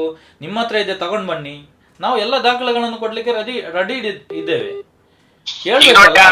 ಎಸಿ ಸಾಹೇಬ್ರನ್ನ ಆರ್ಡರ್ ಮಾಡಿದ್ರಲ್ಲ, ಸ್ವಲ್ಪ ಜನಕ್ಕೆ ಅವ್ರನ್ನ ಟ್ರಾನ್ಸ್ಫರ್ ಮಾಡಿದ್ರಂತೆ. ಏನಂತ ಇದಕ್ಕೆ ಅರ್ಥೈಸ್ಕೊತೀರಿ ನೀವು? ಹಿಂದೆ ಶರಣಪ್ಪ ಅಂತ ವೆರಿ ಹಾನೆಸ್ಟ್ SP ಸಾಹೇಬ್ರಿದ್ರು. ಅವ್ರನ್ನು ಕೂಡ ಇದೇ ರೀತಿ ಅವ್ರ ಮೇಲೆ CM ಹೇಳಿ very neat and very discipline honest officer Sharanappa ಅಂತ, IPS ಆಫೀಸರ್, ಮಂಗಳೂರಿನ SP. ಅವ್ರ ಮೇಲೂ ಇದೇ ರೀತಿ ಒತ್ತಡ ತಗೊಂಡು ಬಂದು ಅಲ್ಲಿಂದ ಅವ್ರ ಮೇಲೆ ಆಕ್ಷನ್ ತಗೊಂಡು ವರ್ಗಾವಣೆ ಮಾಡಿದ್ರು. ಯಾರು ಇವ್ರ ವಿರುದ್ಧ ಅಂತಲ್ಲ, ನ್ಯಾಯಯುತವಾಗಿ ಕೆಲಸ ಮಾಡ್ತಾರೆ, ಅವ್ರೆಲ್ಲರನ್ನು ಟ್ರಾನ್ಸ್ಫರ್ ಮಾಡಿಸೋದು, ಏನಾದ್ರು ಮಾಡಿ ಬೇರೆ ಕಡೆ ವರ್ಗಾವಣೆ ಮಾಡಿಸೋದು. ರಿಜ್ವಾನ್ ಸಿಂಗ್ ಸಾಹೇಬ್ರ ಕೆಲಸ ಮಾಡ್ತಿದ್ರು, ಒಳ್ಳೆ ಅವರು ಟ್ರಾನ್ಸ್ಫರ್ ಮಾಡಿಸಿದ್ರು ವೈರ್ಲೆಸ್. ಒಬ್ಬ ಧರ್ಮಸ್ಥಳ ಒಂದು ಶ್ರೀ ಕ್ಷೇತ್ರ ಹಿಂದೂಗಳ ದೇವಸ್ಥಾನದಲ್ಲಿ ಇವರು ಇಟ್ಕೊಂಡು ಇಷ್ಟೊಂದು ಅನಾಚಾರ ಮಾಡ್ತಾ ಇದ್ದಾರೆ. ಆನಂತರ ಪ್ರತಿಯೊಂದಕ್ಕೂ ನಮ್ಮ ಮೇಲೆ ನಾವು ದೇವ್ರನ್ನ ಅಪಪ್ರಚಾರ, ಹಿಂದೂ ದೇವ್ರನ್ನ ಅಪಪ್ರಚಾರ ಮಾಡ್ತೀವಿ ಅಂತ ಹೇಳ್ತಾರೆ. ಸ್ವತಃ ಇವರೇ ಬರೆದು ಕೊಟ್ಟಿದ್ದಾರೆ ಸುಪ್ರೀಂ ಕೋರ್ಟಿಗೆ, ಇಲ್ಲಿ ಹಿಂದೂಗಳು ಪೂಜೆ ಮಾಡುವ ಹಕ್ಕಿಲ್ಲ ಅಂತ ಬರೆದು ಕೊಟ್ಟಂತವ್ರು, ಇದು ಜೈನರ ಆಸ್ತಿ ಅಂತ ಬರೆದು ಕೊಟ್ಟಂತವ್ರು ಉಲ್ಟಾ ನಮ್ಮ ಮೇಲೆ ನಾವು ದೇವಸ್ಥಾನಕ್ಕೆ ಅಪಪ್ರಚಾರ ಮಾಡ್ತೀವಿ ಅಂತ ಹೇಳ್ತಾರೆ. ನಿನ್ನೆ ಕರಾವಳಿ ಅಲೆದ್ದು ಸುಮಾರು ಒಂದು 15 ಪೇಪರ್, ಹಳೆ ಪೇಪರ್, ಅದನ್ನೆಲ್ಲ ನಾನು ಸ್ಟೇಟಸ್ ಹಾಕೊಂಡಿದ್ದೀನಿ. ನೋಡ್ಬೋದು. ನಾನು ಈಗ ಹೇಳ್ತಾ ಇರೋದಲ್ಲ, ಗಿರೀಶ್ ಮಟ್ಟಣ್ಣ ಅವ್ರು ಹೇಳ್ತಾ ಇರೋದಲ್ಲ, 12 ವರ್ಷದಿಂದ ಇದೇ ರಾಗ, ಇದನ್ನೇ ಎಲ್ಲರೂ ಕೂಡ ಇದನ್ನೇ ಹೇಳಿದ್ದಾರೆ. 100 ಜನ ಹೋರಾಟಗಾರರು ಇದನ್ನೇ ಹೇಳಿದ್ದಾರೆ. ಮಹೇಶ್ ಶೆಟ್ಟರ್ ಅಂತರೂ ನಿರಂತರವಾಗಿ ಹೇಳ್ತಾನೆ ಬಂದಿದ್ದಾರೆ. ಈಗ ಅವು ಗರಿ ಗರಿ ಗರಿ ಬಿಚ್ಕೊಳ್ತಾ ಇದ್ದಾವೆ ಒಂದೊಂದೇ. ಸರ್ ಈಗ ಇವರಿಗೆ ಈಗ ಕೆಲವರೆಲ್ಲ ಮೆಸೇಜ್ ಮಾಡ್ತಾರೆ, ಕಮೆಂಟ್ ಮಾಡ್ತಾರೆ, ಅದು ಸುಳ್ಳು, ಅದು ಫೇಕು, ಈಗ AC ಆರ್ಡರ್ ಅಲ್ಲ, ಅದು DC ಆರ್ಡ್ರಲ್ಲಿ ಇದು ರಿಜೆಕ್ಟ್ ಆಗಿದೆ, ಹಾಗೆ ಹೀಗೆ ಅಂತ ಈ ಕುಟುಂಬದ ಬಗ್ಗೆ ಈಗ ಕರುಣೆ ತೋರಿಸ್ಲಿಕ್ಕೆ ಕೆಲವೊಬ್ರು ಮೆಸೇಜ್ ಕಮೆಂಟ್ ಎಲ್ಲ ಮಾಡ್ತಾರೆ. ಆದರೆ ನೋಡಿ ಸರ್, ಇವರಿಂದಾಗಿ ಒಂದು ಕುಟುಂಬ ಅಂದರೆ ಸಂತೋಷ್ ರಾವ್ ಕುಟುಂಬ ಇಷ್ಟು ವರ್ಷ ಅನ್ಯಾಯವಾಗಿ ಈಗ ಶಿಕ್ಷೆ ಅನುಭವಿಸಿದಲ್ಲ ಸರ್. ಅಲ್ಲ, ಈಗ ಇವ್ರನ್ನ ಯಾರು ನಂಬುವಂತ ಪರಿಸ್ಥಿತಿ ಇಲ್ಲ. ಇವ್ರು ಏನೇ ಒದ್ದಾಡಿದ್ರು ಕೂಡ ಆತರ ಈ ರೀತಿ ಮಾತಾಡಿ ಮಾತಾಡಿ ಇವರೇ ಬೆತ್ತಲೆ ಆಗ್ತಾ ಇದ್ದಾರೆ. ಹೌದೌದು. ಇವ್ರ ಪರಿಸ್ಥಿತಿ ಹೆಂಗಾಗಿದೆ ಅಂತ ಹೇಳಿದ್ರೆ, ಇವರು ಈ ಆನಂದರಾವ್ ಸರ್ಕಲ್ ಇಂದ ಮೆಜೆಸ್ಟಿಕ್ ವರೆಗೆ ಬೆತ್ತಲೆ ಮೆರವಣಿಗೆ ಆಗ್ತಾ ಇದೆ. ಇವ್ರು ಮೆಜೆಸ್ಟಿಕ್ ಹೋಗಿ ಅಲ್ಲಿಂದ ಎಷ್ಟು 1-2 ಕಿಲೋಮೀಟರ್ ದಲ್ಲಿ ಹೈಕೋರ್ಟ್ ಇದೆ ತಾನೆ. ಹೌದೌದು ಹೌದು. ಹೈಕೋರ್ಟಿಗೆ ಹೋಗಿ ಅರ್ಜಿ ಹಾಕ್ತಾ ಇದಾರೆ, ನೋಡಿ ನಮ್ಗೆ ಚಡ್ಡಿ ಹಾಕೊಳ್ಳೋದಕ್ಕೆ ಪರ್ಮಿಷನ್ ಕೊಡಿ ಅಂತ, ಅಂದ್ರೆ ಯೂಟ್ಯೂಬ್ ಗಳನ್ನೆಲ್ಲ ಬಂದ್ ಮಾಡಿಸಿ ಅಂತ ಹೇಳಿ. ಹೌದೌದು ಹೌದು ಹೌದು ಹೌದು. ಇವ್ರು ಈ ತರ ಮಾಡಿ ಇವರೇ ಬೆತ್ತಲೆ ಆಗ್ತಾ ಇದ್ದಾರೆ. ಹೌದೌದು ಹೌದು ಹೌದು ಹೌದು. ಆನಂದರಾವ್ ಸರ್ಕಲ್ ಇಂದ ಮೆಜೆಸ್ಟಿಕ್ ಅಲ್ಲಿ ಬೆತ್ತಲೆ ಮೆರವಣಿಗೆಯಲ್ಲಿ ಇವರೇ ಹೋಗ್ತಾ ಇದ್ದಾರೆ. ಆಗ ಬೆತ್ತಲೆ ಆದ್ಮೇಲೆ ಕೋರ್ಟಿಗೆ ಅರ್ಜಿ ಹಾಕ್ತಾ ಇದ್ದಾರೆ, ನಮ್ ಚಡ್ಡಿ ಹಾಕೊಳಕ್ಕೆ ಅವಕಾಶ ಮಾಡಿಕೊಡಿ ಅಂತ. ಹೌದು, ಒಂದು ಕೈಯಲ್ಲಿ ಸೂಟ್ ಕೇಸ್ ಇಟ್ಕೊಂಡು ಇನ್ನೊಂದ್ ಕಡೆ ಪೇಪರ್ ಎಲ್ಲ ಖಾಲಿ ಪೇಪರ್ ಇಟ್ಕೊಂಡು ನೋಟಿಸ್ ಕಳ್ಸಿ ದುಡ್ಡು ಕೊಡ್ತೀವಿ ಅಂತ ಹೇಳ್ತಾ ಇದಾರೆ. ಬರೀ ಎಲ್ಲರ ಮೇಲೇನು, ಎಲ್ಲಾ ಟಿವಿ ಚಾನೆಲ್ ಮೇಲೂ ಮಾತಾಡಬಾರ್ದು. ನಮ್ ಬಗ್ಗೆ ಮಾತಾಡಬಾರ್ದು, ಮಾತಾಡ್ಬಿಡಿ ನಮ್ ಬಗ್ಗೆ. ಸರಿ, ನೀವು ಸರಿಯಾದ ಕೆಲಸ ಮಾಡಿದ್ರೆ ನಿಮ್ಮ ವಿರುದ್ಧ ಯಾರು ಮಾತಾಡ್ತಾರೆ ಹೇಳಿ? ನಾವು ಜೊತೆಗೆ ಇರ್ತಿದ್ವಿ. ನಾವು ಒಂದು ವೇಳೆ ಸ್ವತಃ ವೀರೇಂದ್ರ ಜೈನ್ ಅವರು ಏನು ಪರಮ ಪೂಜ್ಯರು, ಅವರು ನನ್ನದೇ ಕ್ಷೇತ್ರದಲ್ಲಿ ಇಷ್ಟು ಕೊಲೆ ಆಗಿದೆ, ಅವಳು ನನ್ನ ಕಾಲೇಜಿನ ಮಗಳು, ಅವಳು ಸ್ಟೂಡೆಂಟ್, ಅವಳಿಗೆ ನ್ಯಾಯ ಸಿಗೋವರೆಗೆ ನಾನು ಸುಮ್ನೆ ಇರುವುದಿಲ್ಲ ಅಂತ ಹೇಳಿ ಒಂದು ಮಾತು ಹೇಳಿಬಿಟ್ಟಿದ್ರೆ ಎಲ್ಲರೂ ಅವ್ರ ಜೊತೆಗೆ ಇರ್ತಿದ್ವಿ ನಾವು. ಹೌದು ಹೌದು ಸರ್, ಹೌದು ಸರ್, ಹೌದು. ಸ್ವತಃ ಮಹೇಶ್ ಶೆಟ್ಟಿ ಅವ್ರ ಜೊತೆ, ಆಮೇಲೆ ಮಹೇಶ್ ಶೆಟ್ಟಿನ ಹೊರತಲ್ಲ ಅವ್ರು ಬಿಟ್ಟು ಎಲ್ಲರೂ ಹಿಂದೆ ಅವರನ್ನ ಹಿಂಬಾಲಿಸಿದವ್ರೆ, ನನ್ನನ್ನು ಸೇರ್ಕೊಂಡು ನಾವೆಲ್ಲರೂ ಅವ್ರನ್ನ ಗೌರವಿಸಿದವ್ರೆ, ವೀರೇಂದ್ರ ಹೆಗ್ಗಡೆ ಅವರಿಗೆ ನಾವು ಗೌರವವನ್ನ ಕೊಟ್ಟಂತವ್ರೆ. ಒಂದು ವೇಳೆ ಅವರು ಪರಮ ಪೂಜ್ಯರು ಅಂತ ಹೇಳಿಸ್ಕೊಳ್ಳೋರು ನನ್ನದೇ ಕ್ಷೇತ್ರದಲ್ಲಿ ಕೊಲೆ ಆಗಿದೆ, ಜೋಡಿ ಕೊಲೆ ಆಗಿದೆ, ಮಾವತನ ಕೊಲೆ ಆಗಿದೆ, ಪದ್ಮಲತಾಳ ಕೊಲೆ ಆಗಿದೆ, ಆರೋಪಿ ಸಿಗೋವರೆಗೆ ನಾನೇ ಸುಮ್ನೆ ನಿಂತ್ಕೊಳ್ಳೋದಿಲ್ಲ, ನಾನೇ ಹೋರಾಟ ಮಾಡ್ತೀವಿ ಅಂತ ಹೇಳ್ಬಿಟ್ಟಿದ್ರೆ ಎಲ್ಲರೂ ಅವ್ರ ಜೊತೆಗೇನೆ ನಿಂತ್ಕೊಳ್ತಾ ಇದ್ವು. ಅದೇ ಸರ್, ಅಲ್ಲಿ ಆಗಿರುವಂತ ಇವರ ವರದಿ ಉಂಟಲ್ಲ, ಯಾರ್ದು ಉಗ್ರಪ್ಪ ಅವರ ವರದಿ ಕೂಡ ಬಂದಿದೆ, ನಮ್ ಕೈ ಸೇರಿದೆ. 3 ದಿವಸಕ್ಕೆ ಒಂದು ಅಲ್ಲ ಸರ್, 3 ದಿವಸಕ್ಕೊಂದು ಹೊಸ ಜಗಳಗಳು, ಒಂದೊಂದ್ ದಿನ 5 ಆಗಿದಾವೆ. ಒಂದು ದಿನಕ್ಕೆ ನಾನು ತೋರಿಸ್ತೇನೆ ನಿಮ್ಗೆ, UDR ಅಲ್ಲಿ ಒಂದ್ ದಿನಕ್ಕೆ 5 ಆಗಿದೆ, ಹೆಣ ಬಿದ್ದಿದೆ ಒಂದು ದಿನಕ್ಕೆ. ಎಲ್ಲ ಮಾಹಿತಿಗಳು ನಮ್ಮ ಹತ್ರ ಇದೆ, ಎಲ್ಲ ದಾಖಲೆಗಳು ಬರ್ತಾ ಇದೆ ಒಂದೊಂದಾಗಿ. ಸಂತೋಷರೇ, ನಿಮ್ಮ ಮುಖಾಂತರ ನಾನು ಹೇಳಕ್ ಬಯಸ್ತೇನೆ ಎಲ್ಲರಿಗೂ ಕೂಡ, ಇದು ಬರೀ ಟ್ರೇಲರ್, ಪಿಕ್ಚರ್ ಅಭಿ ಬಾಕಿ ಹೇ. ಇವ್ರು ತಿಳ್ಕೊಂಡಿರ್ಬೋದು, ಇವ್ರು ಹೇಳ್ತಾರಲ್ಲ, ಇವ್ರು ಸಾಕ್ಷಿನೇ ಕೊಡ್ಲಿಲ್ಲ, ಇವ್ರ ಹತ್ರ ಏನ್ ಎಲ್ಲವೂ ಇದೆ ನಮ್ಮ ಹತ್ರ. ಒಂದೊಂದ್ ತೋರ್ಸ್ ಯಾವ ಟೈಮಿಗೆ ಹೇಳ್ಬೇಕು ಅವಾಗ್ಲೇನೆ ಹೇಳ್ಬೇಕದ್ನ. ಹೌದೌದು ಹೌದು ಸರ್, ಹೌದು ಹೌದು. ಇವ್ರ ಮಗ ಅಮೆರಿಕಾಕ್ ಹೋಗಿದ್ನು ಅಂತ ಹೇಳ್ತಾರಲ್ಲ, ಫೇಕ್, ಈ ದೇವಮಾನವ, ನಕಲಿ ದೇವಮಾನವ ಕುತ್ಕೊಂಡು ಹೇಳಿದಾರಲ್ಲ, ಈಗ ಅರ್ಸ್ತಾನೆ ಅವ್ರು ಹೇಳಿದ್ರು ಸುಳ್ಳು ಅಂತ ಹೇಳಿ. ಹೌದು, 7.5 ಎಕರೆನೆ ಸುಳ್ಳು ದಾಖಲೆ ಬರೆದು ಕೊಟ್ಟಂತವ್ರು, ಇವರ ತಮ್ಮನ ಮಗು ಅಮೆರಿಕಾಕ್ ಹೋದ್ನ ಅಂತ ಹೇಳಿ ಸುಳ್ಳು ಅಂತ ಈಗ ಎಲ್ಲರಿಗೂ ಖಾತ್ರಿ ಆಯ್ತು ತಾನೆ. ಹೌದು ಹೌದು ಹೌದು ಹೌದು. ಆ ಮಗು ಅಲ್ಲೇ ಇದ್ದ ಅಂತ ಹೇಳಿಕೆ ಕೊಟ್ಟಂತಹ ವಿಡಿಯೋ ಸಾಕ್ಷಿ ನಮ್ಮ ಹತ್ರ ಇದೆ, ತೋರಿಸ್ತೀವಿ ಅದನ್ನ. ಅಲ್ಲೇ ಇದ್ದ ಅಂತ ಖಂಡಿತ ತೋರಿಸ್ತೀವಿ. ಬ್ಲಡಿ ರೇಪಿಸ್ಟ್ ಅವನು, ಮಣ್ಣು ಹಾಕಿ ಕೊಂದಿದ್ದಾರೆ ಲೋಫರ್ಗಳು, ಅವ್ರನ್ನ ನಾವು ಬಿಡುವುದೇ ಇಲ್ಲ. ನಮ್ಮ ಹತ್ರ ಇದು ಬರೀ ಟ್ರೈಲರ್, ಪಿಕ್ಚರ್ ಅಭಿ ಬಾಕಿ ಹೇ. ಬರುತ್ತೆ, ಎಲ್ಲ ಬರುತ್ತೆ, ಎಲ್ಲವನ್ನು ಬಿಡುಗಡೆ ಮಾಡ್ತೀವಿ ನಾವು. ಎಲ್ಲವನ್ನು waiting for the opportunity, waiting for the time, waiting for right opportunity, right place, right platform, ಸರಿಯಾದ ವೇದಿಕೆಗೆ ನಾವು ದಾರಿ ಕಾಯ್ತಾ ಇದ್ದೇವೆ. ಅದಕ್ಕೆ ಎಷ್ಟೇ ತಗೊಂಡ್ಬಂದಿದ್ದಾರೆ.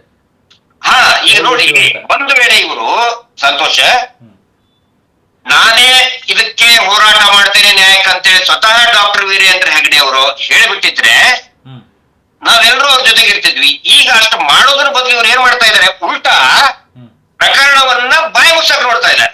ಹೌದು ಸರ್, ಅವರು ಹೇಳಿದ್ರು ಒಂದು ಫೋನ್ ಕಾಲ್ಗೆ ಒಂದು ಅರ್ಧ ಗಂಟೆಯಲ್ಲಿ ಪ್ರಕರಣನೇ ಮುಗ್ದೋಗುತ್ತೆ ಸರ್. ಹೋಗುತ್ತೆ ರೀ. ಅಂದ್ರೆ ಇವ್ರದೇ ಕಾಲೇಜ್ ನಲ್ಲಿ ಎಲ್ಲರೂ ಆಡಿಟರ್ ಜನರಲ್, ಎಲ್ಲರೂ ದೊಡ್ಡ ದೊಡ್ಡ ಅಧಿಕಾರಿಗಳಿದ್ದಾರೆ, ದೊಡ್ಡ ದೊಡ್ಡ ಜಡ್ಜ್ಗಳಾಗಿದ್ದಾರೆ. ಅರ್ಧ ಗಂಟೆ ಒಂದು ದಿನದ ಕೆಲಸ ಇದು. ಒಂದು ಹಿಯರಿಂಗ್ ನಲ್ಲಿ ಶಿಕ್ಷೆ ಆಗ್ಬೇಕು, ನಿಜವಾದ ಇವ್ರ ತಮ್ಮನ ಮಗನಿಗೆ ಗಲ್ಲಿಗೇರಿಸ್ಬೇಕು ಇವ್ರು. ಅವಾಗ ಎಲ್ಲರೂ ಇವ್ರು ಹಾಡಿ ಹೊಗಳ್ತಿದ್ರು. ಹೌದೌದು ಹೌದು ಹೌದು. ಅದು ಬಿಟ್ಟು ಇವ್ರು ತಮ್ಮ ಮಾಡಿರುವಂತ ಕಚಡ ಥರ್ಡ್ ಕ್ಲಾಸ್ ಕೆಲಸ ಉಳಿಸ್ಕೊಳ್ಳೋದಕ್ಕೆ ಇವ್ರು ಮುಂದ್ ಬರ್ತಾರೆ. ಹೌದು, ಓಪನ್ ಆಗಿ ಹೇಳ್ಬೇಕಲ್ಲ. ನಮಗೇನ್ ಆರೋಪ ಮಾಡ್ತಾರೆ, ನೀವ್ಯಾಕಪ್ಪ ಅವ್ರ ವಿರುದ್ಧ ಮಾತಾಡ್ತೀರಿ ಅಂತ. ಅರೆ ನಾವು ಅವ್ರ ವಿರುದ್ಧ ಮಾತಾಡಿದವ್ರು ನಾವಲ್ಲ, ಇವ್ರು ಯಾಕೆ ಅವ್ರನ್ನ ರಕ್ಷಣೆಗೆ ಇವ್ರು ಬರ್ತಾ ಇದಾರೆ. ಅವ್ರಿಗೆ ಚಿಕ್ಕ ಮಗು ಅಲ್ಲ, ಮೈನರ್ ಅಲ್ಲ, ಅವ್ರ ತಮ್ಮ. ಅವನು ಬಂದು ಮಾತಾಡ್ಬೇಕು. ಹೌದು ಹೌದು ಹೌದು. ಅವನು ಮಾತಾಡಿದ್ರೆ ನಾವು ಇವ್ರ ವಿರುದ್ಧ ಮಾತಾಡೋ ಅವಶ್ಯಕತೆನೇ ಇದ್ದಿದ್ದಿಲ್ಲ ಅಲ್ರಿ. ಹೌದು, ಮುಂದೆ ಬಂದು ಮಾತಾಡ್ಬೇಕಲ್ಲ, ಹೇಳ್ಬೇಕಲ್ಲ. ಮಾತಾಡ್ಬೇಕು. ಆ ಬ್ಲಡಿ ರೇಪಿಸ್ಟ್ಗಳು ಬಂದು ಮಾತಾಡ್ಬೇಕು, ನಾಲಾಯಕಗಳು. ಹೇಡಿಗಳು ಹೆಣ್ಮಕ್ಳ ಮೇಲೆ ಅತ್ಯಾಚಾರ ಮಾಡಿ ಕೊಲೆ ಮಾಡಿ ಅಡಿಕೊಂಡು ಅವ್ರ ಅಣ್ಣನ ಹಿಂದೆ ಹೋಗಿ ಅಡಿಕೊಂಡು ಕುಂದಿರ್ತಾರೆ. ದೇವಸ್ಥಾನದ ಹಿಂದೆ ಅಡಿಕೊಂಡು ಕುಂದಿರ್ತಾರೆ. ಎದುರುಗಡೆ ದೇವಸ್ಥಾನ ಹಿಂದೂ ದೇವಸ್ಥಾನ ಅಂತ ತೋರಿಸ್ತಾರೆ. ಹೇಡಿಗಳು, ರೇಪಿಸ್ಟ್ ಹೇಡಿಗಳು ಅವರು. ಈಗ ಒಂದೊಂದೇ ಬಿಡ್ತು ಗೊತ್ತಾಗ್ ನೋಡಿ. Once again it's a picture ಬಾಕಿ, ಬರೀ ಟ್ರೇಲರ್ ಇದು ಇಷ್ಟೇ. ಇವ್ರು ಹೇಳ್ತಾರಲ್ಲ, ಇವ್ರ ತಮ್ಮನ ಮಗ ಅಮೆರಿಕಕ್ಕೆ ಹೋಗಿದ್ನಂತ, ಇಲ್ಲಿ ಇದ್ದಂತ ನೋಡಿದವ್ರೆ ಹೇಳಿದವ್ರು ಇದ್ದಾರೆ. ಅದೆಲ್ಲ ಪ್ರತಿಯೊಂದು ತೋರ್ತೇವೆ. ಭಯಂಕರ ಇದೆ ಇನ್ನು. ಸರಿ ಸರ್, ಮತ್ತೆ ಸರ್ ಇದು ನಾವು ಈಗ ಇನ್ನೊಂದು ಟಾಪಿಕ್ ಇಟ್ಟಿದ್ದೀವಿ. ಧರ್ಮಸ್ಥಳ ಸಂಘ ಅಂದ್ರೆ SKDRDP BC ಟ್ರಸ್ಟ್ ನಲ್ಲಿರುವ ವಂಚನೆಗಳ ಬಗ್ಗೆ ಈಗ ಜನರೆಲ್ಲ ಪ್ರಶ್ನೆ ಮಾಡ್ಬೇಕು. ಇದನ್ನು ಕೆಲವೊಂದು ವಂಚನೆಗಳು, ಕೆಲವೊಂದಲ್ಲ ತುಂಬಾ ಇದೆ ವಂಚನೆಗಳು.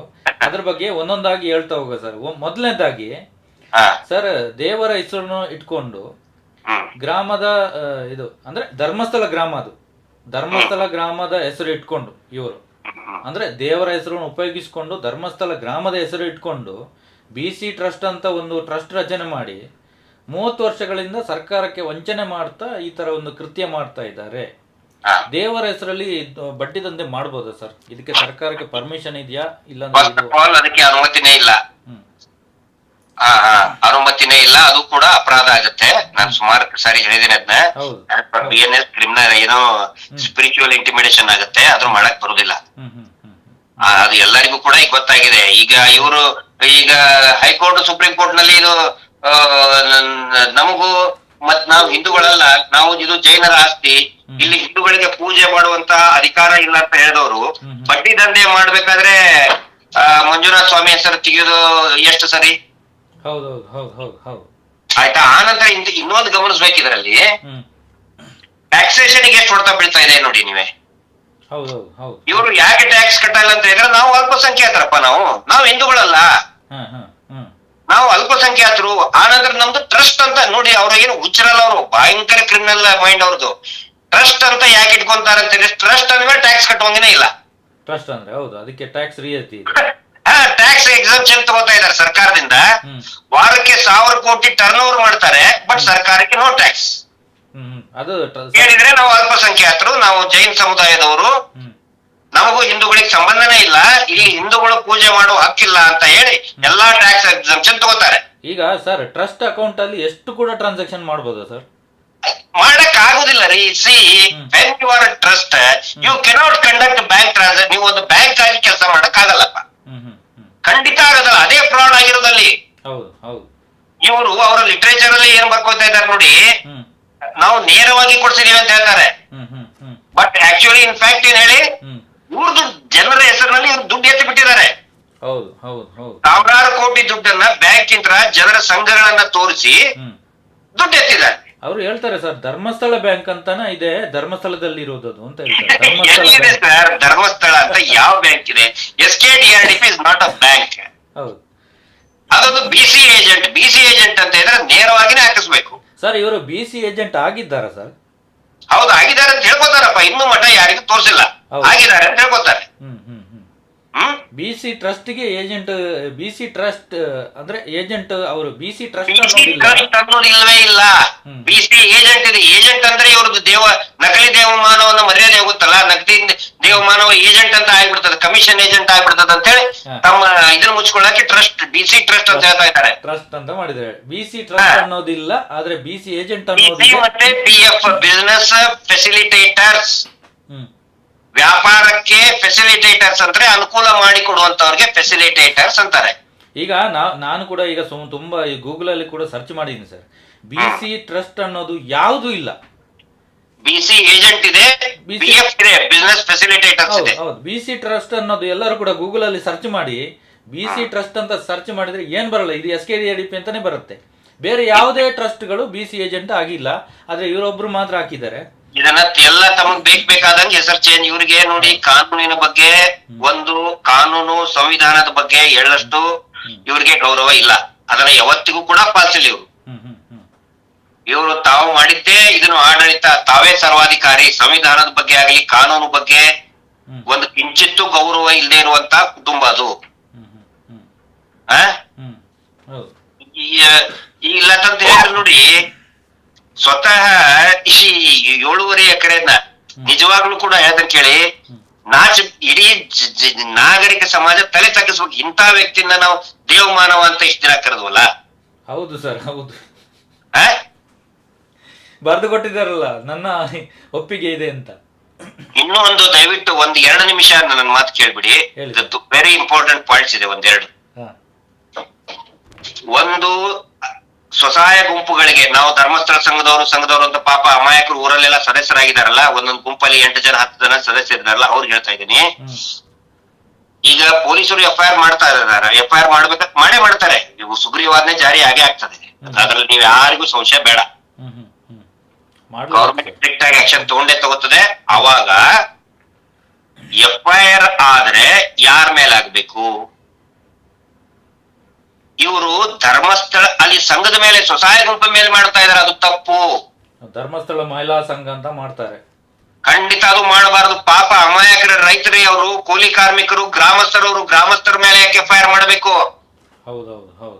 ನೀವು ಹೋಗಿ ವಸೂಲಿ ಮಾಡ್ಕೊಂಡು ಬನ್ನಿ ಅಂತ ಹೇಳಿದವ್ರು ಯಾರು? ಈ SKDRDP ಕುಟುಂಬ, ಫ್ಯಾಮಿಲಿ ಟ್ರಸ್ಟ್ ಕುಟುಂಬ. ಫ್ಯಾಮಿಲಿ ಆ ಟ್ರಸ್ಟ್ ನಲ್ಲಿ ಇರೋರೆಲ್ಲ ಆ ಫ್ಯಾಮಿಲಿ ಅವರೇ. ಪ್ಲಸ್ ಈ ಒಬ್ಬ ಹೊಸದಾಗಿ ಬಂದಿದ್ದಾರೆ Anil, black and white Anil ಅಂತೇಳಿ, ಅಂದ್ರೆ ಕಪ್ಪು ಹಣೆ ತಜ್ಞ. ಅವನು 70,000 ಕೋಟಿ ಬ್ಲಾಕ್ ಮನಿಯನ್ನ ವೈಟ್ ಮಾಡಿದಂತ ಕಪ್ಪು ಹಣ ತಜ್ಞ ಬ್ಲಾಕ್ ಅಂಡ್ ವೈಟ್ ಅನಿಲ್ ಅಂತ. ಈಗ ಈ ಸುಗ್ರೀವಾಜ್ಞೆ ಮಾಡ್ಬೇಕು ಅನ್ನೋ ಇದನ್ನ ಚಾಲು ಆದ್ಮೇಲೆ ಡೈಲಿ ಬೆಂಗಳೂರು ಓಡಾಡ್ತಾ ಇದ್ದಾನೆ ಗಡ್ಡ ಬಿಟ್ಕೊಂಡು. ಸರ್ ಮೊನ್ನೆ ಹೇಳ್ತಾ ಇದ್ರು ಸರ್, ಅವರು ಕಪ್ಪಗಿದ್ರಂತೆ, ಈಗ ವೈಟ್ ಆಗಿದ್ದಾರೆ ಅನಿಲ್ ಅವರು. ಅಲ್ಲ, ಅವ್ನ ಹೆಂಗಾರ ಇರ್ಲಿ ಬಿಡಿ. ನಾವ್ ಅಲ್ಲ ಅಂದ್ರೆ ಕರಾಳ ಇತಿಹಾಸ. ಇವ್ರು ಯಾರನ್ನ ಅಧ್ಯಕ್ಷನ್ ಮಾಡಿದಾರ ನೋಡಿ. ಬ್ಲಾಕ್ ಮನಿ ಎಕ್ಸ್ಪರ್ಟ್ ಅವನು, ಕಪ್ಪು ಹಣ ಕಾಳ ದಂಧೆಕೋರ ಅವನು. ಹೌದು ಸರ್, ಹೌದು. ಅವನನ್ನ ಈ ಸಂಸ್ಥೆಯ ಅಧ್ಯಕ್ಷರನ್ನಾಗಿ ಮಾಡಿದ್ದಾರೆ. ಈಗ ಅವನು ಡೆಲ್ಲಿಗೆ ಹೋಗಿ ಟೆಂಟ್ ಹಾಕಿದಾನೆ ಸರ್. ನಿಲ್ತಾ ಇಲ್ಲ ಅಂತೆ, ಓಡಾಡ್ತಾ ಇತ್ತಂತೆ. ಈಗ ಅಷ್ಟೊಂದು ಟೆನ್ಷನ್ ಅಂತ. ಈಗ ಸೌಜನ್ಯ ಹೋರಾಟಗಾರ ಮೇಲೆ ಕೇಸ್ ಹಾಕಕ್ ಓಡಾಡಿದ. ಈಗ ಡೆಲ್ಲಿಗೆ ಹೋಗಿ ಟೆಂಟ್ ಹಾಕಿದಾನೆ. ಅಲ್ಲಿ ಅಮಿತ್ ಶಾ ಅವರಿಗೆ ಅವ್ರ ಆಫೀಸಿಗೆ ಹೋಗೋದು ಹೇಳಿ, ಗವರ್ನರ್ಗೆ, ಪ್ರೈಮ್ ಮಿನಿಸ್ಟರ್ ಆಫೀಸಿಗೆ ಹೋಗಿ ಅಲ್ಲಿ ಆಫೀಸರ್ಸ್ ಕಡೆಯಿಂದ ಒತ್ತಡ ಹಾಕ್ಸೋದು, ಇದನ್ನೆಲ್ಲ ಮಾಡ್ತಾ ಇದ್ದಾನ. ಇವರು ಕೂಡ ಪರಮ ಪೂಜ್ಯರು ಅದೇ ಮಾಡಿದಾರಲ್ಲ. ಸಂತೋಷ್ ರಾವ್ನ ಮೇಲೆ ಅಪೀಲ್ ಹೋಗೋದಕ್ಕೆ ಟೆಂಟ್ ಹಾಕಿದ್ರು ಡೆಲ್ಲಿಗೆ ಹೋಗಿ. BC ಏಜೆಂಟ್ ಅಲ್ಲ ಸರ್, ಮಾಡ್ಬೇಕು. ಇವನು ಬ್ಲಾಕ್ ಅಂಡ್ ವೈಟ್ ಅನಿಲ್ಲ, ಈಗ ಅಲ್ಲಿ ಹೋಗಿ ಟೆಂಟ್ ಹಾಕಿದಾನೆ ಡೆಲ್ಲಿಯಲ್ಲಿ. ಹೆಂಗಾರ ಮಾಡಿ ಉಳಿಸ್ಬೇಕು ಅಂತ ನೋಡೋಣ ಏನೇನಾಗುತ್ತೆ. ಅದೇ ಇಲ್ಲಿ ವಂಚನೆ 2. ಮೊದಲನೇದಾಗಿ ದೇವರ ಹೆಸರನ್ನು ಹೇಳಿಕೊಂಡು ಬಡ್ಡಿ ದಂಧೆ ಮಾಡ್ತಾ ಇದ್ದಾರೆ. ಎರಡನೇದಾಗಿ NRLM ಯೋಜನೆ ಅಡಿಯಲ್ಲಿ ಗ್ರಾಮೀಣ ಪ್ರದೇಶಗಳ ಅಭಿವೃದ್ಧಿ, ಇದು ಸರ್ಕಾರದ ದೀನ್ ದಯಾಳ್ ಅಂತ್ಯೋದಯ ಯೋಜನೆ ಇವರು ದುರ್ಬಳಕೆ ಮಾಡಿಕೊಂಡು BC ಟ್ರಸ್ಟ್ ಅಂತ ರಚನೆ ಮಾಡಿ ಜನರಿಗೆಲ್ಲ ಮೋಸ ಮಾಡ್ತಾ ಇದಾರಲ್ಲ ಸರ್. ಈಗ ನೋಡಿ, ನಾನು ಆಗಲೇ ಹೇಳಿದ್ರು, ಇನ್ಕಂಪ್ಲೀಟ್ ಆಯ್ತು ಪೂರ್ತಿ. ಒಂದು FIR ಗಳನ್ನ ನೀವು ಹಾಕೋದಾದ್ರೆ ಈ ಟ್ರಸ್ಟ್ ನವ್ರ ಮೇಲೆ ಹಾಕ್ಬೇಕು. ಆ ನಂತರ SKDRDP ಸಿಬ್ಬಂದಿಗಳು, ಕರ್ಮಚಾರಿಗಳು ಫೀಲ್ಡ್ ಅಲ್ಲಿ, ಅವರು ಅರ್ಥ ಮಾಡ್ಕೊಳ್ಳಿ. ನೀವು ತಲೆದಂಡ ಕೊಡಬೇಡಿ, ನಿಮ್ಮನ್ನ ಬಕ್ರಾ ಮಾಡ್ತಾ ಇದಾರೆ. ಇವರನ್ನ ಯೋಜನಾಧಿಕಾರಿಗಳು, FS, ಆಮೇಲೆ ಇನ್ನೇನದು ವಸೂಲಿ ಪ್ರತಿನಿಧಿ, ಸೇವಾ ಪ್ರತಿನಿಧಿ, ಯಾರದು ಸುಲಿಗೆ ಪ್ರತಿನಿಧಿ, ಅವು ಇದಾರಲ್ಲ, ದಯವಿಟ್ಟು ನಿಮ್ಮನ್ನ ಬಕ್ರ ಮಾಡ್ತಾ ಇದ್ದಾರೆ. ಮೊನ್ನೆ ಮಹಾಲಕ್ಷ್ಮಿ ಸುಸೈಡ್ ಕೇಸ್ ನಲ್ಲಿನೂ ಕೂಡ ಪಾಪ ಅಲ್ಲಿರುವಂತಹ ಸೇವಾ ಪ್ರತಿನಿಧಿನ ಮೇಲೆ ಅರೆಸ್ಟ್ ಮಾಡಿ ಜೈಲಿಗೆ ಕಳ್ಸಿದ್ರು. ನಮ್ಗೆ ಬೇಜಾರ ಇದೆ ಅದು. ಹೌದು, ಇವ್ರ ಮೇಲೆ ಕೇಸ್ ಕೊಟ್ಟರು ಕೂಡ ಅದನ್ನು ಅವ್ರ ಮೇಲೆ ಇದ್ ಮಾಡಿದ್ದಾರೆ ಅವರು. ಇವರು ಹೇಳಿಲ್ಲ ಅಂದ್ರೆ ಅವ್ರು ಹೆಂಗ್ರಿ ಹೋಗ್ತಾರೆ? ಟ್ರಸ್ಟ್ ನವ್ರು ಹೇಳಿದ್ರ ಮೇಲೆನೆ ಹೋಗ್ತಾರ ಅವ್ರು. ಹೌದು, ಅವರು ಹೇಳ್ತಾರ ಸರ್, ನಮ್ಮನ್ನು ಕಳಿಸೋದು ವೀರೇಂದ್ರ ಹೆಗಡೆ ಅವರು Yes, ಹೇಳಿದಾಗೆ ನಾವು ಕೇಳ್ಬೇಕು. ಸಂತೋಷ್, ಹಿಂಗಾಗಿ ಅಬೇಟ್ಮೆಂಟ್ ಬರುದು ಫಸ್ಟ್ ಇವ್ರ ಮೇಲೆ, ಟ್ರಸ್ಟ್ ಮೇಲೆ FIR ಆಗಬೇಕು. ಹೌದೌದು ಹೌದು. ಅಲ್ಲಿ ಬಡಪಾಯಿ ಸಂಘದ ಸದಸ್ಯರ ಮೇಲೆ ಅಲ್ಲ. ಪಾಪ ನಾನು ಅವ್ರಿಗೆ ಎಲ್ಲಾ ಸಂಘದ ಸದಸ್ಯರಿಗೆ ಹೇಳ್ತಾ ಇದ್ದೀನಿ, ಒಬ್ರು ಕಟ್ಟಕ್ ಆಗ್ಲಿಲ್ಲ ಅಂತ ಹೇಳಿದ್ರೆ ಇವ್ರ ಮಾತು ಕೇಳ್ಕೊಂಡು, ಯೋಜನಾಧಿಕಾರಿ ಮಾತು ಕೇಳ್ಕೊಂಡು ನೀವು ತೋಳಗಳಂತೆ ನಿಮ್ಮ ಊರಿನ ಸದಸ್ಯರ ಮೇಲೆನೆ ಜಗಳಕ್ಕೆ ಹೋಗುದು ದಯವಿಟ್ಟು ಮಾಡಬೇಡಿ. ಅಲ್ಲಿ ಕಂಪ್ಲೇಂಟ್ ಕೊಡುವಾಗ SKDRDP BC ಟ್ರಸ್ಟ್ ನ ಅಧ್ಯಕ್ಷರಾದ ವೀರೇಂದ್ರ ಹೆಗಡೆ ಅವರು ಹಂಗೆ ಕೊಡ್ಬೇಕು. ಯಾಕಂತ ಹೇಳಿದ್ರೆ ಈಸ್ ದಿ ಮಾಸ್ಟರ್ ಮೈಂಡ್. ಹೌದು, ಅವ್ರ ಮೇಲೇನೆ ಕೊಡ್ಬೇಕು. ಅವರು ಸುಳ್ಳು ಅನ್ನೋದನ್ನು, ಅವರು ಸರಿ ಇಲ್ಲ ಅನ್ನೋದನ್ನು ನಿನ್ನೆ ಹರ್ಷೇಂದ್ರನ ಕೇಸಲ್ಲಿ ಪ್ರೂವ್ ಮಾಡಿದ್ದಾರೆ.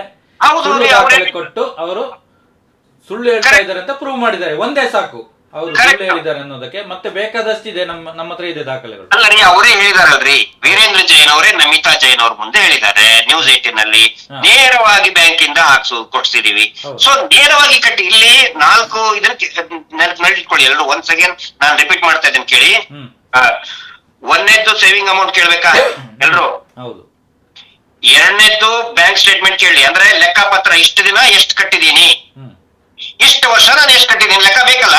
ಹೌದೌದು ಹೌದು ಹೌದು. ಅದು ಕೇಳಿ. ಒಂದನೇದ್ದು ಸೇವಿಂಗ್, ಉಳಿತಾಯ ಹಣ ಎಲ್ಲಾಯ್ತು, ಬ್ಯಾಂಕ್ ಇದನ್ನ ಎಲ್ಲಾಯ್ತು. ಮೂರನೇದ್ದು ಇನ್ಶೂರೆನ್ಸ್ ಅಮೌಂಟ್, ಇನ್ಶೂರೆನ್ಸ್ PRK ಇನ್ನೇನೇನೋ ಅದರದ ಅಮೌಂಟ್, PRK ಪ್ರಗತಿ ಒರಿಜಿನಲ್ ದಾಖಲೆ ಬೇಕು. ಇದು ಮೂರನೇದ್ದು. ಹೌದು.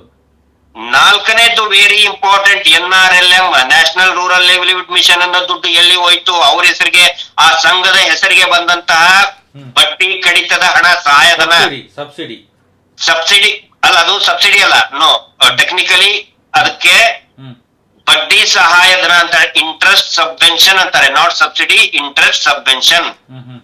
ಬಡ್ಡಿ ಸಹಾಯಧನ ಅಂತ ಹೇಳಿ ಕೇಂದ್ರ ಗ್ರಾಮೀಣಾಭಿವೃದ್ಧಿ ಇಲಾಖೆಯಿಂದ ಬಂದಂತ ದುಡ್ಡು ಎಲ್ಲಿ ಹೋಯ್ತು ಅಂತ ಸಂಘದವ್ರು ಕೇಳಬೇಕು. ಇದು ನಾಲ್ಕನೇದು. ಈ 4 ವಿಷಯಗಳನ್ನ, ಅಂಶಗಳನ್ನ ಸಂಘದವರು ಕೇಳಬೇಕು. ಸರ್, ಇಲ್ಲಿ ತುಂಬಾ ಜನರಿಗೆ ಗೊತ್ತಿಲ್ಲ. ಈಗ ಲಾಭಾಂಶ ಅದೇ ಲಾಭಾಂಶ ಅಂತ ಹೇಳ್ತಾರೆ. ಸರ್, ಇಲ್ಲಿ ನೀವ್ ಹೇಳಿದಾಗೆ ಬಡ್ಡಿ ಸಹಾಯಧನ ಸಿಗ್ಬೇಕು, ಗೊತ್ತಲ್ಲ ಸರ್. ಇನ್ನೊಂದು ಲಾಭಾಂಶ ಅಂತ ಇನ್ನೊಂದಿದೆ. ಇಲ್ಲಿ ಯಾವ ತರ ಲಾಭಾಂಶ ಅಂತ, ಈಗ ಬೇರೆ ಶ್ರೀಶಕ್ತಿ ಸಂಘ ಇದೆ, ನವೋದಯ ಸಂಘ ಇದೆ, ಸಂಜೀವಿನಿ ಸಂಘ ಇದೆ, NRL ಯೋಜನೆ ಅಡಿಯಲ್ಲಿ ನಡೀತಾ ಇದೆ. ತಿಂಗಳಿಗೊಮ್ಮೆಯಲ್ಲಿ ಕಟ್ಟುವಂತ ನಿಯಮ ಇದೆ. ಸಂಘಗಳು, ಎಷ್ಟೋ ಸಂಘಗಳು ರಚನೆ ಎಲ್ಲ ಕಡೆ ಇದೆ. ಇಲ್ಲಿ ಯಾವ ತರ ಅಂತಂದ್ರೆ, ಈಗ ಸಂಘದ ಸದಸ್ಯರ ಖಾತೆಗೆ ಸಾಲದ ಹಣವನ್ನು ಬ್ಯಾಂಕ್ನವರು ಹಾಕ್ತಾರೆ. ಒಂದ್ ನಿಮಿಷ ಸಂತೋಷ, ಸಾರಿ ಟು ಇಂಟರಪ್ಟ್. ನೀವು ಯಾಕಂದ್ರೆ ತುಂಬಾ ನಾವು ಡ್ರ್ಯಾಗ್ ಮಾಡೋದು ಬೇಡ, ವೆರಿ ಸ್ಪೆಸಿಫಿಕ್ ಆಗಿ ಹೇಳ್ಬಿಡ್ತೀನಿ ನಾನು. ನೀವು ಲಾಭಾಂಶ ಅಂದ್ರಲ್ಲ, ಲಾಭಾಂಶ ಯಾರು ಕೊಡ್ಬೇಕು, ಯಾರಿಗೆ ಕೊಡ್ಬೇಕು ಅಂತ ಹೇಳ್ಬಿಡಿ. ಲಾಭಾಂಶ ಅದೇ ಸಂಘದ ಸದಸ್ಯರಿಗೆ ನೋಡಿ, ನೀವು ಲಾಭಾಂಶ ಕೊಡಬೇಕಾಗಿದ್ದು ಬ್ಯಾಂಕ್ನವ್ರು. SKDRD ಏಜೆಂಟ್ ಯಾರ್ರಿ ಕೊಡಕ್ಕೆ? ಹೌದೌದು ಹೌದು ಸರ್, ಅದಲ್ಲ ಏಜೆಂಟ್, BC ಏಜೆಂಟ್ ಯಾವಾಗ ಕೊಡಕ್ಕೆ? ಸರ್ ಇಲ್ಲಿ ಲಾಭಾಂಶ ಅಂದ್ರೆ ಸರ್, ಈಗ ಸಂಘದ ಖಾತೆಗೆ ಬ್ಯಾಂಕ್ನವರು ಇದು ಸಾಲ ಕೊಡ್ತಾರಲ್ಲ. ಇಲ್ಲಿ ಈಗ ಒಂದು 10 ಜನ ಸಂಘ ಇದ್ರೆ 10 ಜನಕ್ಕೆ ಈಗ ಅವರು ಒಂದೇ ಸಲ ಅರ್ಜಿ ಹಾಕ್ಬೇಕು, ಯಾರ್ಯಾರಿಗೆ ಸಾಲ ಬೇಕು ಅಂತ. ಅದ್ರಲ್ಲಿ ಈಗ ಒಂದಿಬ್ರು ಸಾಲ ನಮ್ಗೆ ಬೇಡ ಅಂತ ಹೇಳಿದ್ರೆ 8 ಜನಕ್ಕೆ ಈಗ ಸಾಲ ಸಂಘದ ಖಾತೆಗೆ ಹಾಕ್ತಾರೆ. ಅಲ್ಲಿಂದ ಅವರು ಅವರ ಖಾತೆಗೆ ಚೆಕ್ ಮೂಲಕ, ಇಲ್ಲಾಂದ್ರೆ ಕ್ಯಾಶ್ ವಿಡ್ರಾ ಮಾಡುವ ತಗೊಳ್ಬೇಕು. ಇಲ್ಲ ಸಂತೋಷ ದಯವಿಟ್ಟು ನನ್ನ ಮಾತು ಕೇಳಿ. ಇಲ್ಲಿ 2 ಕಾನ್ಸೆಪ್ಟ್ಗಳು ಮಿಕ್ಸ್ ಆಗ್ತಾ ಇದೆ. ಈಗ ಏನ್ ಹೇಳಿದ್ರಲ್ಲ, ಒಬ್ಬರು ಕಟ್ಟಿದ್ರೆ ಇನ್ನು 8 ಜನ, ಅದು ಯಾವಾಗ ಗೊತ್ತಾ? That is during internal lending. ಒಂದು ಸ್ವಸಹಾಯ ಗುಂಪು ತನ್ನ ಒಳಗಡೆನೆ, ಈಗ ನಾವು 10 ಜನರ ಒಂದು ಗುಂಪಿದೆ, ನಾವು ಇಂಟರ್ನಲ್ ಲೆಂಡಿಂಗ್ ಮಾಡ್ಕೋತೀವಿ. ಹೌದು, ಅದೇ ಬೇರೆ ಕಡೆ ಬೇರೆ ಸಂಘದ ಬಗ್ಗೆ ನಾನು ಕೇಳಿ. ಚೀಟಿ ಎತ್ತುತ್ತೇವಿಲ್ಲ ನಾವು, ಚೀಟಿ ಎತ್ತೋದಿದೆಯಲ್ಲ, ದುಡ್ಡು ಹಾಕ್ತಿವಪ್ಪ ನಾವೆಲ್ಲಾರು. ಈಗ ಹೆಣ್ಮಕ್ಳು ಚೀಟಿ ಇದು ಮಾಡ್ತಾರೆ, ತಿಂಗಳ ಚೀಟಿ ಹಾಕ್ತಾರೆ. ಒಬ್ಬನು ಕಟ್ಲಿಲ್ಲ ಅಂತ ಹೇಳಿದ್ರೆ ಅವ್ರು ಕೇಳ್ತಾರೆ ಹೋಗಿ. ಇದು ಸಂಘದ ಆಂತರಿಕ ವ್ಯವಹಾರ. ಹೌದು, ಆಂತರಿಕ ವ್ಯವಹಾರ. ಹೌದು. ಈಗ ಆಂತರಿಕ ವ್ಯವಹಾರದ ನಿಯಮಗಳನ್ನ, ವಿಧಿವಿಧಾನಗಳನ್ನ ನೀವು ಬ್ಯಾಂಕಿನಿಂದ ನೇರವಾಗಿ ಸಾಲ ತಗೊಂಡಾಗ ಇದು ಬರುದಿಲ್ಲ. ಯಾವ್ದು ನೇರವಾಗಿ BC ಏಜೆಂಟ್ ಬಂದಾಗ ಇದು ಬರುವುದೇ ಇಲ್ಲ. ಒನ್ಸ್ ನೀವು ಬ್ಯಾಂಕಿನಿಂದ ದುಡ್ಡು ತಗೊಂಡ್ರಿ, as per RBI rules and regulation, ಬ್ಯಾಂಕಿನ ನಿಯಮದ ಪ್ರಕಾರನೇ ಹೋಗ್ಬೇಕು. ಹೌದೌದು. ಬ್ಯಾಂಕಿನವರೇ ಬಂದು ಕೇಳ್ಬೇಕು ದುಡ್ಡು, ಬ್ಯಾಂಕಿಗೆ ದುಡ್ಡು ಕಟ್ಟಬೇಕು. ಅದಲ್ಲ ಸರ್, ಈಗ ಲಾಭಾಂಶ ಅಂದ್ರೆ ಇಲ್ಲಿ ನಮಗೆ ಒಬ್ರು ಮಾಹಿತಿ ಕೊಟ್ಟಿರೋ ಪ್ರಕಾರ ಇಲ್ಲಿ ಈಗ ಒಂದು 10 ಜನ ಸಾಲ ತಗೊಳ್ತಾರೆ ಬ್ಯಾಂಕಿನಿಂದ ಸಾಲ, ಅವರು ಇಷ್ಟು ಪರ್ಸೆಂಟೇಜ್ಗೆ ಬಡ್ಡಿಗೆ. ಇಲ್ಲಿ ಆ ಸಾಲ ಈಗ ಒಂದು ಸಾಲ ಮುಗಿಯೋ ತನಕ ಇನ್ನೊಂದು ಸಾಲ ತೆಗೆಯುವಾಗಿಲ್ಲ. ಆದ್ರೆ ಇಲ್ಲಿ ಉಳಿತಾಯ ಕಟ್ತಾ ಇರ್ತಾರೆ, ಅದು ಸಪರೇಟ್ ಆಗಿ ಒಂದು ಅಕೌಂಟ್ ಇರುತ್ತೆ. ಈಗ ಎಮರ್ಜೆನ್ಸಿ ಸಾಲ, ಆಂತರಿಕ ಸಾಲ ಅಂತ ಹೇಳ್ತಾರೆ. ಎಮರ್ಜೆನ್ಸಿ ಯಾರಿಗಾದ್ರೂ ಸಾಲ ಬೇಕು, ಆಗ ಏನ್ ಮಾಡ್ತಾರೆ ಅಂದ್ರೆ ಉಳಿತಾಯದ ಅಕೌಂಟ್ ಅಲ್ಲಿ ಇರುವಂತ ದುಡ್ಡನ್ನು ಸಾಲದ ರೂಪದಲ್ಲಿ ಸಂಘದ ಸದಸ್ಯರೇ ಎಷ್ಟು ಬಡ್ಡಿ ಬೇಕು ಅಂತ ಅವರೇ ಒಂದು ತೀರ್ಮಾನ ಮಾಡಿ, ಈಗ ಒಂದು 10% ಬಡ್ಡಿ ಆದ್ರೆ 10% ಹಾಕಿ ಅವರು ಸಾಲ ಕೊಡ್ತಾರೆ ಸಂಘದ ಸದಸ್ಯರೇ ಅಕೌಂಟ್ ಅಂತ ತೆಗೆದು. ಅದಕ್ಕೆ ಹಾಕಿರುವಂತ ಬಡ್ಡಿ ಈಗ ಒಂದು 10% ಬಡ್ಡಿ ಹಾಕಿದ್ರೆ, ಈಗ 1 ಲಕ್ಷ ಸಾಲ ಕೊಟ್ರೆ ಅವರು 10% ಅಂದ್ರೆ 10,000 ರೂಪಾಯಿ, 10,000 ರೂಪಾಯಿ ಅವರಿಗೆ ಲಾಭಾಂಶ ಅಂತ ಬಂತು. ಇದನ್ನು ಅವರು 10 ಜನ ಬೇಕಾದ್ರೆ ಹಂಚಿಕೊಳ್ಬಹುದು, ಇಲ್ಲಾಂದ್ರೆ ಆ ಉಳಿತಾಯದ ಖಾತೆಗೆ ಹಾಕ್ಬಹುದು. ಇಲ್ಲ ಅಂತಂದ್ರೆ ಆ ಹಣವನ್ನು ಅವರು ಬೇರೆ ಯಾರಿಗಾದ್ರೂ, ಈಗ ಇವರು ದಾನ ಧರ್ಮ ಅಂತ ಹೇಳ್ತಾರಲ್ಲ, ಚೇರ್ ಕೊಟ್ಟಿದ್ದೀವಿ, ಬೆಂಚ್ ಕೊಟ್ಟಿದ್ದೀವಿ, ಇದಕ್ಕೆಲ್ಲ ಬಳಸ್ಕೊಳ್ಬಹುದು. ಅದಕ್ಕೆ ಎಲ್ಲ ಸಂಘದ ಎಲ್ಲ ಸದಸ್ಯರ ಒಪ್ಪಿಗೆ ಬೇಕು, ಸಂಘದ ದುಡ್ಡು ಒಪ್ಪಿಗೆ ಇದ್ರೆ ಮಾತ್ರ ಅದನ್ನು ಅವರು ತೀರ್ಮಾನ ಮಾಡ್ಬೇಕು. ಅದನ್ನು ನಾವು ನಾವು ತೆಗಿಬಹುದಾ, ಇಲ್ಲಾಂದ್ರೆ ಅದರಲ್ಲೇ ಬಿಡಬಹುದಾ, ಇಲ್ಲಾಂದ್ರೆ ಬೇರೆಯವ್ರಿಗೆ ಏನೋ ದಾನ ಮಾಡ್ಬೋದಾ ಅಂತ 10 ಜನ ತೀರ್ಮಾನ ಮಾಡಿ ಇದ್ ಮಾಡ್ಬೇಕು. ಅದು ಲಾಭಾಂಶ. ಅದು ಅದರಲ್ಲೇ ಬರುವಂತ ಹೆಚ್ಚುವರಿ ಬಡ್ಡಿ ಏನೋ ಇವರು ಬಡ್ಡಿ ಹಾಕ್ತಾರೆ, ಅದಕ್ಕೆ ಲಾಭಾಂಶ ಅದು. ಮತ್ತೆ ಇನ್ನೊಂದ್ಸಲ ಸಾಲ ಈಗ ಬ್ಯಾಂಕ್ನವ್ರು ಕೊಡ್ಬೇಕಂದ್ರೆ ಅದ್ರ ಒಳಗಡೆ ಈ ಆಂತರಿಕ ಸಾಲವನ್ನು ಕ್ಲಿಯರ್ ಮಾಡಿರ್ಬೇಕು. ಯಾಕಂದ್ರೆ ಅಲ್ಲಿ ಉಳಿತಾಯ ಎಷ್ಟಿದೆ ಅದ್ರ ಮೇಲೆ ಸಾಲ ಕೊಡೋದು ಬ್ಯಾಂಕ್. ಸಂತೋಷ. ಈಗ ಉಳಿತಾಯ ಹಣ ಅಂದ ಮೇಲೆ ಅದು ಎಲ್ಲೋ ಒಂದ್ ಕಡೆ ಜಮಾ ಆಗಿರ್ಬೇಕಲ್ಲ, ಅದು ಆನ್ ರೆಕಾರ್ಡ್ ಇರ್ಬೇಕಲ್ಲ. ಇಲ್ಲ, ಸಪರೇಟ್ ಇದೆ ಸರ್, ಪಾಸ್ ಪುಸ್ತಕ ನಂಗೆ ಎಲ್ಲ ಕಳ್ಸಿದ್ದಾರೆ. ಪಾಸ್ ಪುಸ್ತಕ ಸಪರೇಟ್ ಇದೆ, ಉಳಿತಾಯಕ್ಕೆ ಬೇರೆ, ಸಂಘಕ್ಕೆ ಬೇರೆ ಇದೆ ಸಪರೇಟ್ ಆಗಿ. ಉಳಿತಾಯ ಹಣ ಇದು CC ಅಕೌಂಟ್ ನಲ್ಲಿ ಇಲ್ವೇ ಇಲ್ಲ. ಈಗ ಸರ್ 25 ಲಕ್ಷ ಸಾಲ ಇದೆ ಸರ್. ಇವ್ರು ಹೇಳ್ತಾರೆ ಬೇರೆ ಕಡೆ ಸಾಲ ಸಿಗಲ್ಲ ಅಂತ. 10-12 ಜನ ಇರುವಂತ ಸಂಘದಲ್ಲಿ 25 ಲಕ್ಷ ಸಾಲ ಇದೆ ಸರ್ ಬ್ಯಾಂಕ್ ಅಲ್ಲಿ. ಸ್ತ್ರೀಶಕ್ತಿ ಸಂಘದಲ್ಲಿ ಕೊಟ್ಟಿದ್ದಾರೆ, ಕೊಡ್ತಾರೆ. ಇಲ್ಲಿ ಬ್ಯಾಂಕ್ ಕೂಡ ಕರಪ್ಟ್ ಆಗಿದ್ದಾರೆ. ನಾವು ಅದನ್ನ ಪದೇ ಪದೇ ಹೇಳ್ತಾ ಇದ್ದೇವೆ. ಬ್ಯಾಂಕ್ ಕರಪ್ಷನ್ ಬಗ್ಗೆನೂ ಕೂಡ ಮಾತಾಡಬೇಕು. ಮತ್ತೆ ಈ ಸುಗ್ರೀವಾಜ್ಞೆಯಲ್ಲಿ ಒಂದು ಒಳ್ಳೆ, ನಿಜವಾಗ್ಲೂ ನಾನು ಹೇಳ್ತಾ ಇದ್ದೀನಿ, ಒಳ್ಳೆ ಸುಗ್ರೀವಾಜ್ಞೆ ಕಾಯ್ದೆಯನ್ನ ಮಾಡಿದ್ದಾರೆ, ರೂಲ್ಸ್ ಅಂಡ್ ರೆಗ್ಯುಲೇಷನ್ಸ್ ಹಾಕಿದ್ದಾರೆ. ಅದ್ರಲ್ಲಿ ಏನಂದ್ರೆ ಆಂಬುಡ್ಸ್ಮನ್ ಬಗ್ಗೆನೂ ಕೂಡ ಉಲ್ಲೇಖ ಇದೆ. ಆಂಬುಡ್ಸ್ಮನ್ ಯಾವಾಗ ಬರ್ತದೆ ಅಂತ ಹೇಳಿದ್ರೆ, ಯಾವಾಗ ಬ್ಯಾಂಕ್ನವರು ಸರಿಯಾಗಿ ಕೆಲಸ ಮಾಡೋದಿಲ್ಲ ಅವಾಗ ಆಂಬುಡ್ಸ್ಮನ್ ಬರ್ತದೆ. ಆಂಬುಡ್ಸ್ಮನ್ ಈಗ ಆಲ್ರೆಡಿ ಇದೆ, ಇಲ್ಲ ಅಂತಲ್ಲ, ಆಲ್ರೆಡಿ. ಆದ್ರೆ ಜನಕ್ಕೆ ಯಾವ್ದು ಅವೇರ್ನೆಸ್ ಇಲ್ಲ. ಹೌದು ಸರ್, ಇಲ್ಲಿ ಏನು ಎಜುಕೇಶನ್ ಇಲ್ಲ ಸರ್, ತುಂಬಾ ಬಡ ಇದರಲ್ಲಿ ಇರೋದ್ರಿಂದ ಸಾಲ ತಗೊಂಡವರು ಜಾಸ್ತಿ ಜನ ಈ ಕಾನೂನಿನ ಬಗ್ಗೆ ಅರಿವಿಲ್ಲ, ಬ್ಯಾಂಕಿನ ವ್ಯವಹಾರ ಬಗ್ಗೆ ಅರಿವಿಲ್ಲ. ಆಮೇಲೆ ಇವರು ಸಾಲ ಕೊಡುದೇ ಅಂತವ್ರಿಗೆ. ಸರ್ ಮತ್ತೆ ಸರ್, ಈ ಧರ್ಮಸ್ಥಳ ಸಂಘದಲ್ಲಿ ಇರೋರು ಈಗ ಒಂದು 80% ಜನ ಬೇರೆ ಸಂಘಗಳಲ್ಲೂ ಇದ್ದಾರೆ. ಶ್ರೀಶಕ್ತಿ, ನವೋದಯ, ಸಂಜೀವಿನಿ, ಸರ್ಕಾರದಿಂದ NRLM ಯೋಜನೆಯಲ್ಲಿ ರಿಜಿಸ್ಟರ್ ಆಗಿರುವಂತ ಸಂಘದಲ್ಲಿ ಇದ್ದಾರೆ. ಆದ್ರೆ ಇವರು ಹೇಳುದು ಅದು ಬೇರೆ, ಇದು ಬೇರೆ, ಇದಕ್ಕೂ ಸಂಬಂಧನೇ ಇಲ್ಲ. ಇದು CC ಅಕೌಂಟ್, ಅದು ನಿಮ್ಮದು ಬೇರೆ ಉಳಿತಾಯ ಅಕೌಂಟ್ ಅಂತ ಹೇಳ್ತಾರೆ. ಇವರು ಜನ್ಮ ಬರೀ ಸುಳ್ಳು ಹೇಳೋದ್ರಾಗೆ ಬಂದ್ರು. ನಿಜವಾಗ್ಲೂ ಅದೇ ತರ ಇರ್ಬೇಕಾಗಿರೋ ಸಂಘ ಇದು ಕೂಡ. ಆದ್ರೆ ಅದು ಬೇರೆ, ಇದು ಬೇರೆ ಅಂತ ಹೇಳ್ತಾರೆ. ಬರೀ ಸುಳ್ಳು ಹೇಳ್ತಾನೆ. ಇವರು ಜನ್ಮ ಪೂರ್ತಿ ಬರೀ ಸುಳ್ಳು, ಫ್ರಾಡ್, 420, ಬರೀ ಇವರು ಸರ್ಕಾರಿ ದಾಖಲೆಗಳನ್ನ ಇವರು ಫ್ರಾಡ್ ಮಾಡಿದ್ರೆ ಬಹುಶಃ ಯಾರು ಕೂಡ ಮಾಡಿರ್ಲಿಕ್ಕಿಲ್ಲ ಸರ್. ಮತ್ತೆ ಒಂದು ಕಂಪ್ಲೇಂಟ್ ಈಗ ನಮ್ಮೂರಲ್ಲೇ ಆಗಿದೆ. ಇಲ್ಲಿ ಈಗ ಧರ್ಮಸ್ಥಳ ಸಂಘದ ದುಡ್ಡು ಕಟ್ತಾ ಇಲ್ಲ ಅನ್ನುವಾಗ ಶ್ರೀಶಕ್ತಿ ಸಂಘದಲ್ಲಿ ಕೂಡ ದುಡ್ಡು ಕೊಡಬೇಡಿ ಅಂತ, ಅಲ್ಲಿ ಕೂಡ ದುಡ್ಡು ಸಿಗ್ತಾ ಇಲ್ಲ ಅಂತ ಅಲ್ಲಿ ಬ್ಯಾಂಕ್ ಅಲ್ಲಿ ಹೇಳ್ತಾ ಇದ್ದಾರಂತೆ. ನಾನು ಹೇಳಿದೆ ನೇರವಾಗಿ ಹೌದಾದ್ರೆ ಇನ್ನೊಂದ್ಸಲ ಕೇಳಿ, ಅವ್ರ ಹತ್ರ ಲೆಟರ್ ಅಲ್ಲಿ ಬರ್ದು ತಗೊಳ್ಳಿಕ್ಕೆ ಹೇಳಿ, ಕೊಡ್ಲಿಕ್ಕೆ ಆಗುದಿಲ್ಲ ಅಂತ. ಅದ್ರ ಬಗ್ಗೆ ನಾವು ಆಕ್ಷನ್ ತಗೊಳ್ತೇವೆ, ನೀವು ಅವ್ರು ಬರ್ದು ಕೊಡ್ಲಿಕ್ಕೆ ಹೇಳಿ ಅಂತ ಹೇಳಿದೆ ನಾನು. ಕೊಡ್ಲಿಕ್ಕೆ ಆಗುದಿಲ್ಲ ಅಂತ. ಇನ್ನೊಂದು, ಈಗ ಇವ್ರ ಮೇಲೆ 37 ಕೇಸ್ ಆಗಿದೆ, ಇನ್ಕ್ಲೂಡಿಂಗ್ FIR. ಹೌದು. ತಾವು ಕೊಟ್ಟಂತಹ ಕಂಪ್ಲೇಂಟ್ ಅನ್ನ NCR ಅನ್ನ ಕ್ಲೋಸ್ಡ್ ಅಂತ ಹಾಕಿದ್ದಾರೆ ಅಂತ ಮಾಹಿತಿ ಬಂತು. ಹೌದು, ನನ್ನ ಕಂಪ್ಲೇಂಟ್ ಕೂಡ ಕ್ಲೋಸ್ ಮಾಡಿದ್ದಾರಂತೆ.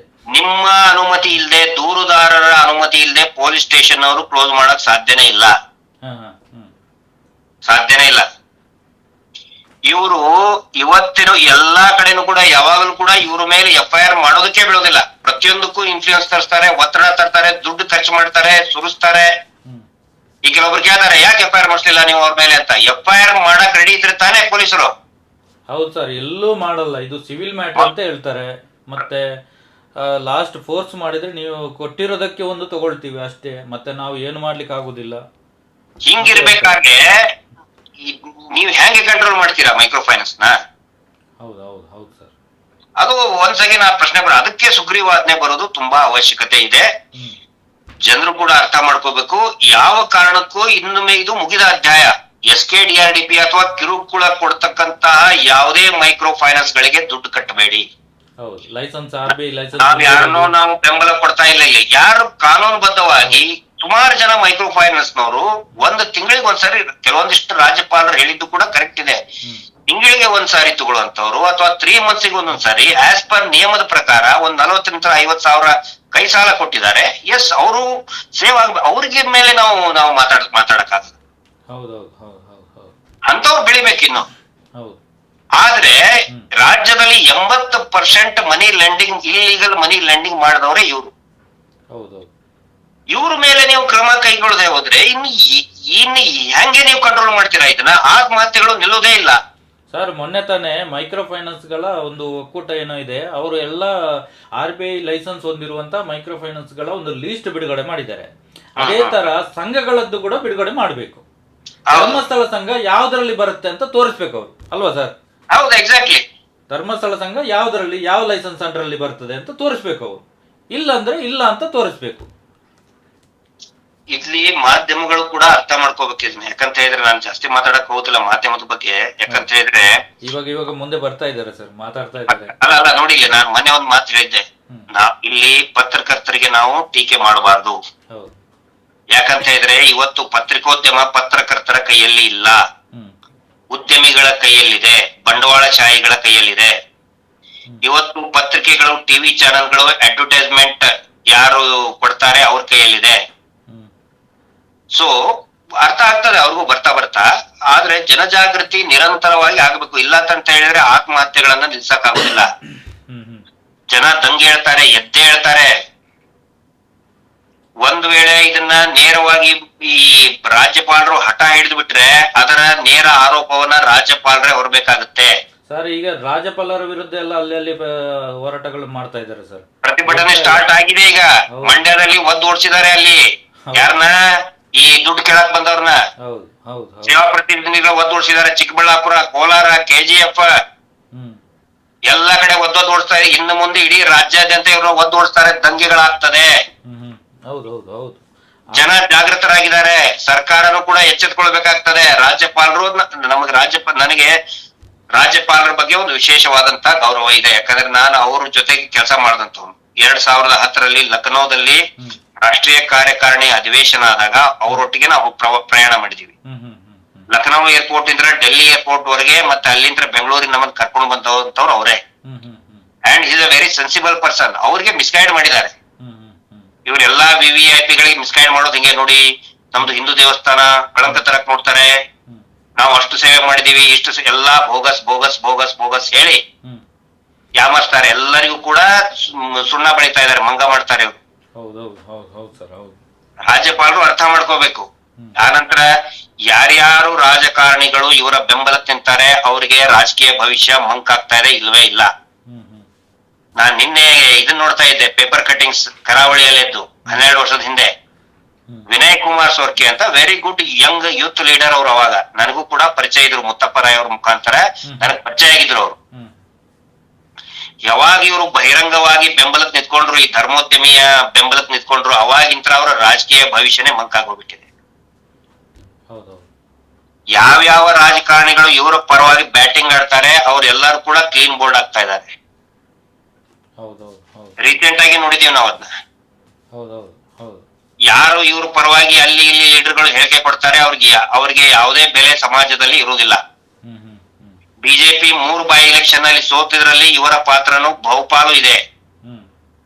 ಸಾಂಪ್ರದಾಯಿಕವಾದಂತಹ ಬಿಜೆಪಿ ಮತಗಳು ಕಾಂಗ್ರೆಸ್ಗೆ ಹೋಗಿದೆ. ಹೌದು ಇದನ್ನ ರಾಜಕೀಯ ಕ್ಷೇತ್ರದಲ್ಲಿ ಇರುವಂತಹ ಕಾರ್ಯಕರ್ತರು ನಾಯಕರುಗಳು ಅರ್ಥ ಮಾಡ್ಕೋಬೇಕು. ಹೌದೌದು ಹೌದು ಹೌದು.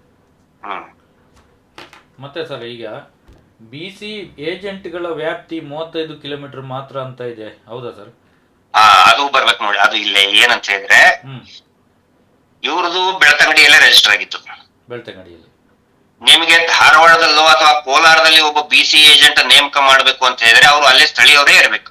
ಹ್ಮ್ ಹ್ಮ್ ಹ್ಮ್ ಬೆಳ್ತಂಗಡಿಯವ್ರು ಹೆಂಗಪ್ಪ ನಿಮ್ಗೆ ಕೋಲಾರಕ್ಕೆ, ಬೀದರ್ಕ್ಕೆ, ಧಾರವಾಡಕ್ಕೆ ಸ್ಥಳೀಯರಾಗ್ತಾರೆ?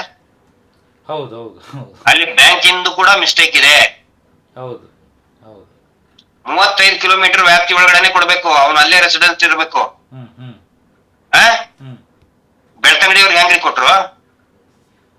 ಸುಮಾರಿದೆ ಸಂತೋಷ. ತುಂಬಾ ತನಿಖೆ ಮಾಡಿದ್ರೆ ಹ್ಮ್ ಬ್ಯಾಂಕ್ನವ್ರು ಸಿಕ್ಕಾಕೋತಾರೆ, ಇವ್ರಂತರೂ ಇವ್ರಿಗೆ ನೇರ 100% ಜೈಲಿಗೆ ಹೋಗ್ತಾರೆ. ಹ್ಮ್ ಹ್ಮ್ ಹ್ಮ್ ಜೈಲಿಗೆ ಹೋಗಿ ಕೊಳೆಯೋದ್ ಗ್ಯಾರಂಟಿ. ಈಗಲೇ ಕೊಳಿತಾ ಇದಾರೆ, ಈಗಲೇ ಅವ್ರ ಮೈ ದೇಹ ಕೊಳಿತಾ ಇದೆ, ಹೌದು. ನಿನ್ನೆಂತೂ ನಿನ್ನೆಯಿಂದ ನಿದ್ದೆ ಇಲ್ಲ, ಜೀವಂತವಾಗಿ ಕೊಳಿತಾ ಇದಾರೆ. ನಮ್ಮ ಏನಂತ ಹೇಳಿದ್ರೆ ಜೈಲಲ್ಲಿ ಕೊಳೆಯೋದಕ್ಕೆ ಸ್ಟಾರ್ಟ್ ಮಾಡ್ತಾರ ಅವ್ರು. ಹೌದು ಹೌದು ಹೌದು ಹೌದು BTV ಪ್ರಸಾರ ಮಾಡಿದ್ರೆ ಅವ್ರ ಮೇಲೆ ಏನೇನೋ ಕೆಟ್ಟ ಕೆಟ್ಟದಾಗ ಬರೀತಾರೆ. ಅವ್ರ IT ಟೀಮ್ ಇದೆ ಅಲ್ಲ, IT ಹೌದು ಹ್ಮ್ ಕೆಟ್ಟ ಕೆಟ್ಟದಾಗಿ BTV ಬಗ್ಗೆ ಬರೀತಾರೆ. ಹೌದು ಕಾವೊಂದು ಕಾಲ್ ಬೀಳ್ಬೇಕಂತೆ. ಹ್ಮ್ ರಾಜ್ಯದ ಪತ್ರಿಕೋದ್ಯಮ ದಯವಿಟ್ಟು ಇದನ್ನು ಗಮನಿಸಬೇಕಾಗತ್ತೆ.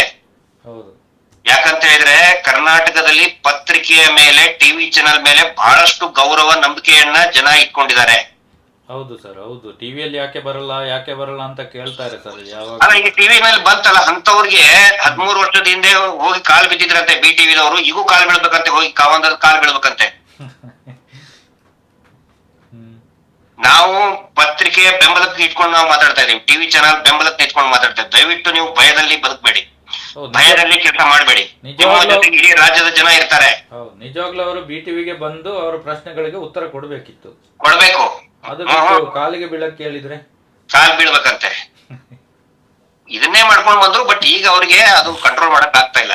ಜನ ಜಾಗೃತಿ ಸರ್, ನಮ್ಮ ಉದ್ದೇಶನೇ ಅದು, ಜನ ಜಾಗೃತಿ ಆಗ್ಲಿ. ನಾವ್ ತಪ್ಪಿದ್ರೆ ಇವ್ರು ಕರೆದು ಹೇಳಿ, ಹಿಂಗ್ ತಪ್ಪು ಮಾತಾಡ್ತಿದ್ರೆ let have a big debate.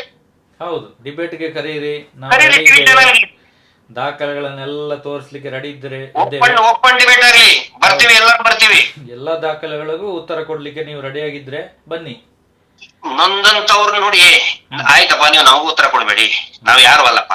ಹ್ಮ್ ನೊಂದಂತವರ ಚಾಮರಾಜನಗರಕ್ಕೆ ಹೋಗಿ ನಿಂತ್ಕೊಂಡು ನೀವು ಮಾತಾಡಿ, ನಾವು ನಮ್ಮ ಪರಮ ಪೂಜ್ಯರು ಮಾಡಿದ್ರಿಂದ ನಿಮ್ಗೆ ಊರು ಉದ್ಧಾರ ಆಯ್ತು ಅಂತ ಒಂದು ಮಾತು ಹೇಳ್ಬಿಡ್ಲಿ. ಸರ್, ಇಷ್ಟು ಜನ ಸಾಯ್ತಾ ಇದ್ದಾರೆ, ಒಂದೇ ಒಂದು ಮಾತು ಸತ್ತವರ ಬಗ್ಗೆ ಸಂತಾಪ ಆಗ್ಲಿ, ಅವರಿಗೆ ಪರಿಹಾರ ಕೊಡೋದಾಗ್ಲಿ, ಒಂದು ಮನೆಗೆ ಭೇಟಿ ನೀಡೋದಾಗ್ಲಿ ಇಲ್ಲಿವರೆಗೂ ಒಂದು ಕೂಡ ಮಾಡಿಲ್ಲ ಸರ್. ಒಂದು ಸ್ಟೇಟ್ಮೆಂಟ್ ಇಲ್ಲ, ಒಂದು ಸ್ಟೇಟ್ಮೆಂಟ್ ಇಲ್ಲ. ಇವ್ರ ಮೇಲೆ ಕಾನೂನು ಕ್ರಮ ತಗೊಳ್ಳೋದು ದೂರ ಹೋಯ್ತು. ಹ್ಮ್ ಇದರಲ್ಲಿ ಕುಂಭಮೇಳದಲ್ಲಿ 17 ಜನ ಕಾಲ್ ತೊಳಕ್ ಸತ್ರಲ್ಲ, ದೊಡ್ಡದು ಈಗ ಇನ್ವೆಸ್ಟಿಗೇಷನ್ ಒಂದು ಸಪರೇಟ್ ತನಿಖೆ ಮಾಡಿದ್ರೆ ತಾನೆ. ಹ್ಮ್ ಹ್ಮ್ ಹ್ಮ್ ಇವರಿಂದ 106 ಜನ ಸತ್ರಲ್ರಿ, ಯಾಕೆ ಆಗ್ತಾ ಇಲ್ಲ? ಹೌದು ಸರ್, ತನಿಖೆ ಆಗ್ತಾ ಇಲ್ಲ. ಬೆಲೆ ಇಲ್ವಾ ಜೀವಕ್ಕೆ? ಹ್ಮ್ ಹ್ಮ್ ಹ್ಮ್ ಹ್ಮ್ ಆ? ಹೌದು ಆ ಜೀವಕ್ಕೆ ಬೆಲೆನೇ ಇಲ್ವಾ? ಹೌದು ಹೌದು ಹೌದು. ಇವ್ರೇನ್ ದೊಡ್ಡ ಸಂವಿಧಾನಕ್ಕಿಂತ ದೊಡ್ಡವರ ಇವ್ರು? ಎಷ್ಟೋ ಆಗಿದೆ ಸರ್, ನಮ್ಮ ಹತ್ರ ಕೂಡ ಕೆಲವು ದಾಖಲೆ ಮನೆಯಲ್ಲಿ ಮನೆಯವರು ಕಂಪ್ಲೇಂಟ್ ಕೊಡ್ಲಿಕ್ಕೆ ಹೆದರ್ತಾರೆ. ಎಲ್ಲರಿಗೂ ಎದುರಿಸೋದು. ನಾವು ಹೋದಾಗ ಹೆಣ ಬಿದ್ದಿದೆ, ಅಲ್ಲಿ ಹೆಣ ಇದು ಆತ್ಮಹತ್ಯೆ ಮಾಡ್ಕೊಂಡಿದ್ದಾರೆ, ಹೆಣ ಕಿಟಕಿಯಲ್ಲಿ ನೇತಾಡ್ತಾ ಇದೆ, ಇಲ್ಲಿ ಪುಸ್ತಕ ಬಿಡಿಸಿಟ್ಟಿದ್ದಾರೆ, ದುಡ್ಡು ಕಟ್ಟಕ್ಕಾಗಿಲ್ಲ, ಕೊನೆ ಕ್ಷಣದಲ್ಲಿ ಏನು ಮಾಡ್ಲಿಕ್ಕೆ ಆಗ್ಲಿಲ್ಲ, ಆತ್ಮಹತ್ಯೆ ಮಾಡ್ಕೊಂಡಿದ್ದಾರೆ. ಕೋವಿಡ್ ಅಲ್ಲಿ ವಸೂಲಿ ಮಾಡಿದ್ದಾರೆ. ಇವ್ರು ಎಂತ ನೀಚರು ಅಂತ ಹೇಳಿದ್ರೆ ನೋಡಿ, ಕೋವಿಡ್ ಅಲ್ಲಿ ಜನ ಸಾಯ್ತಾ ಇದಾರೆ, ಅಂತದ್ರಲ್ಲಿ ಹೋಗಿ ದುಡ್ಡು ಬಡ್ಡಿ ಕಟ್ಟಲೇಬೇಕು, ವಾರ ಹೋಗಿ ಕುತ್ಕೊಂಡಿದ್ದಾರೆ.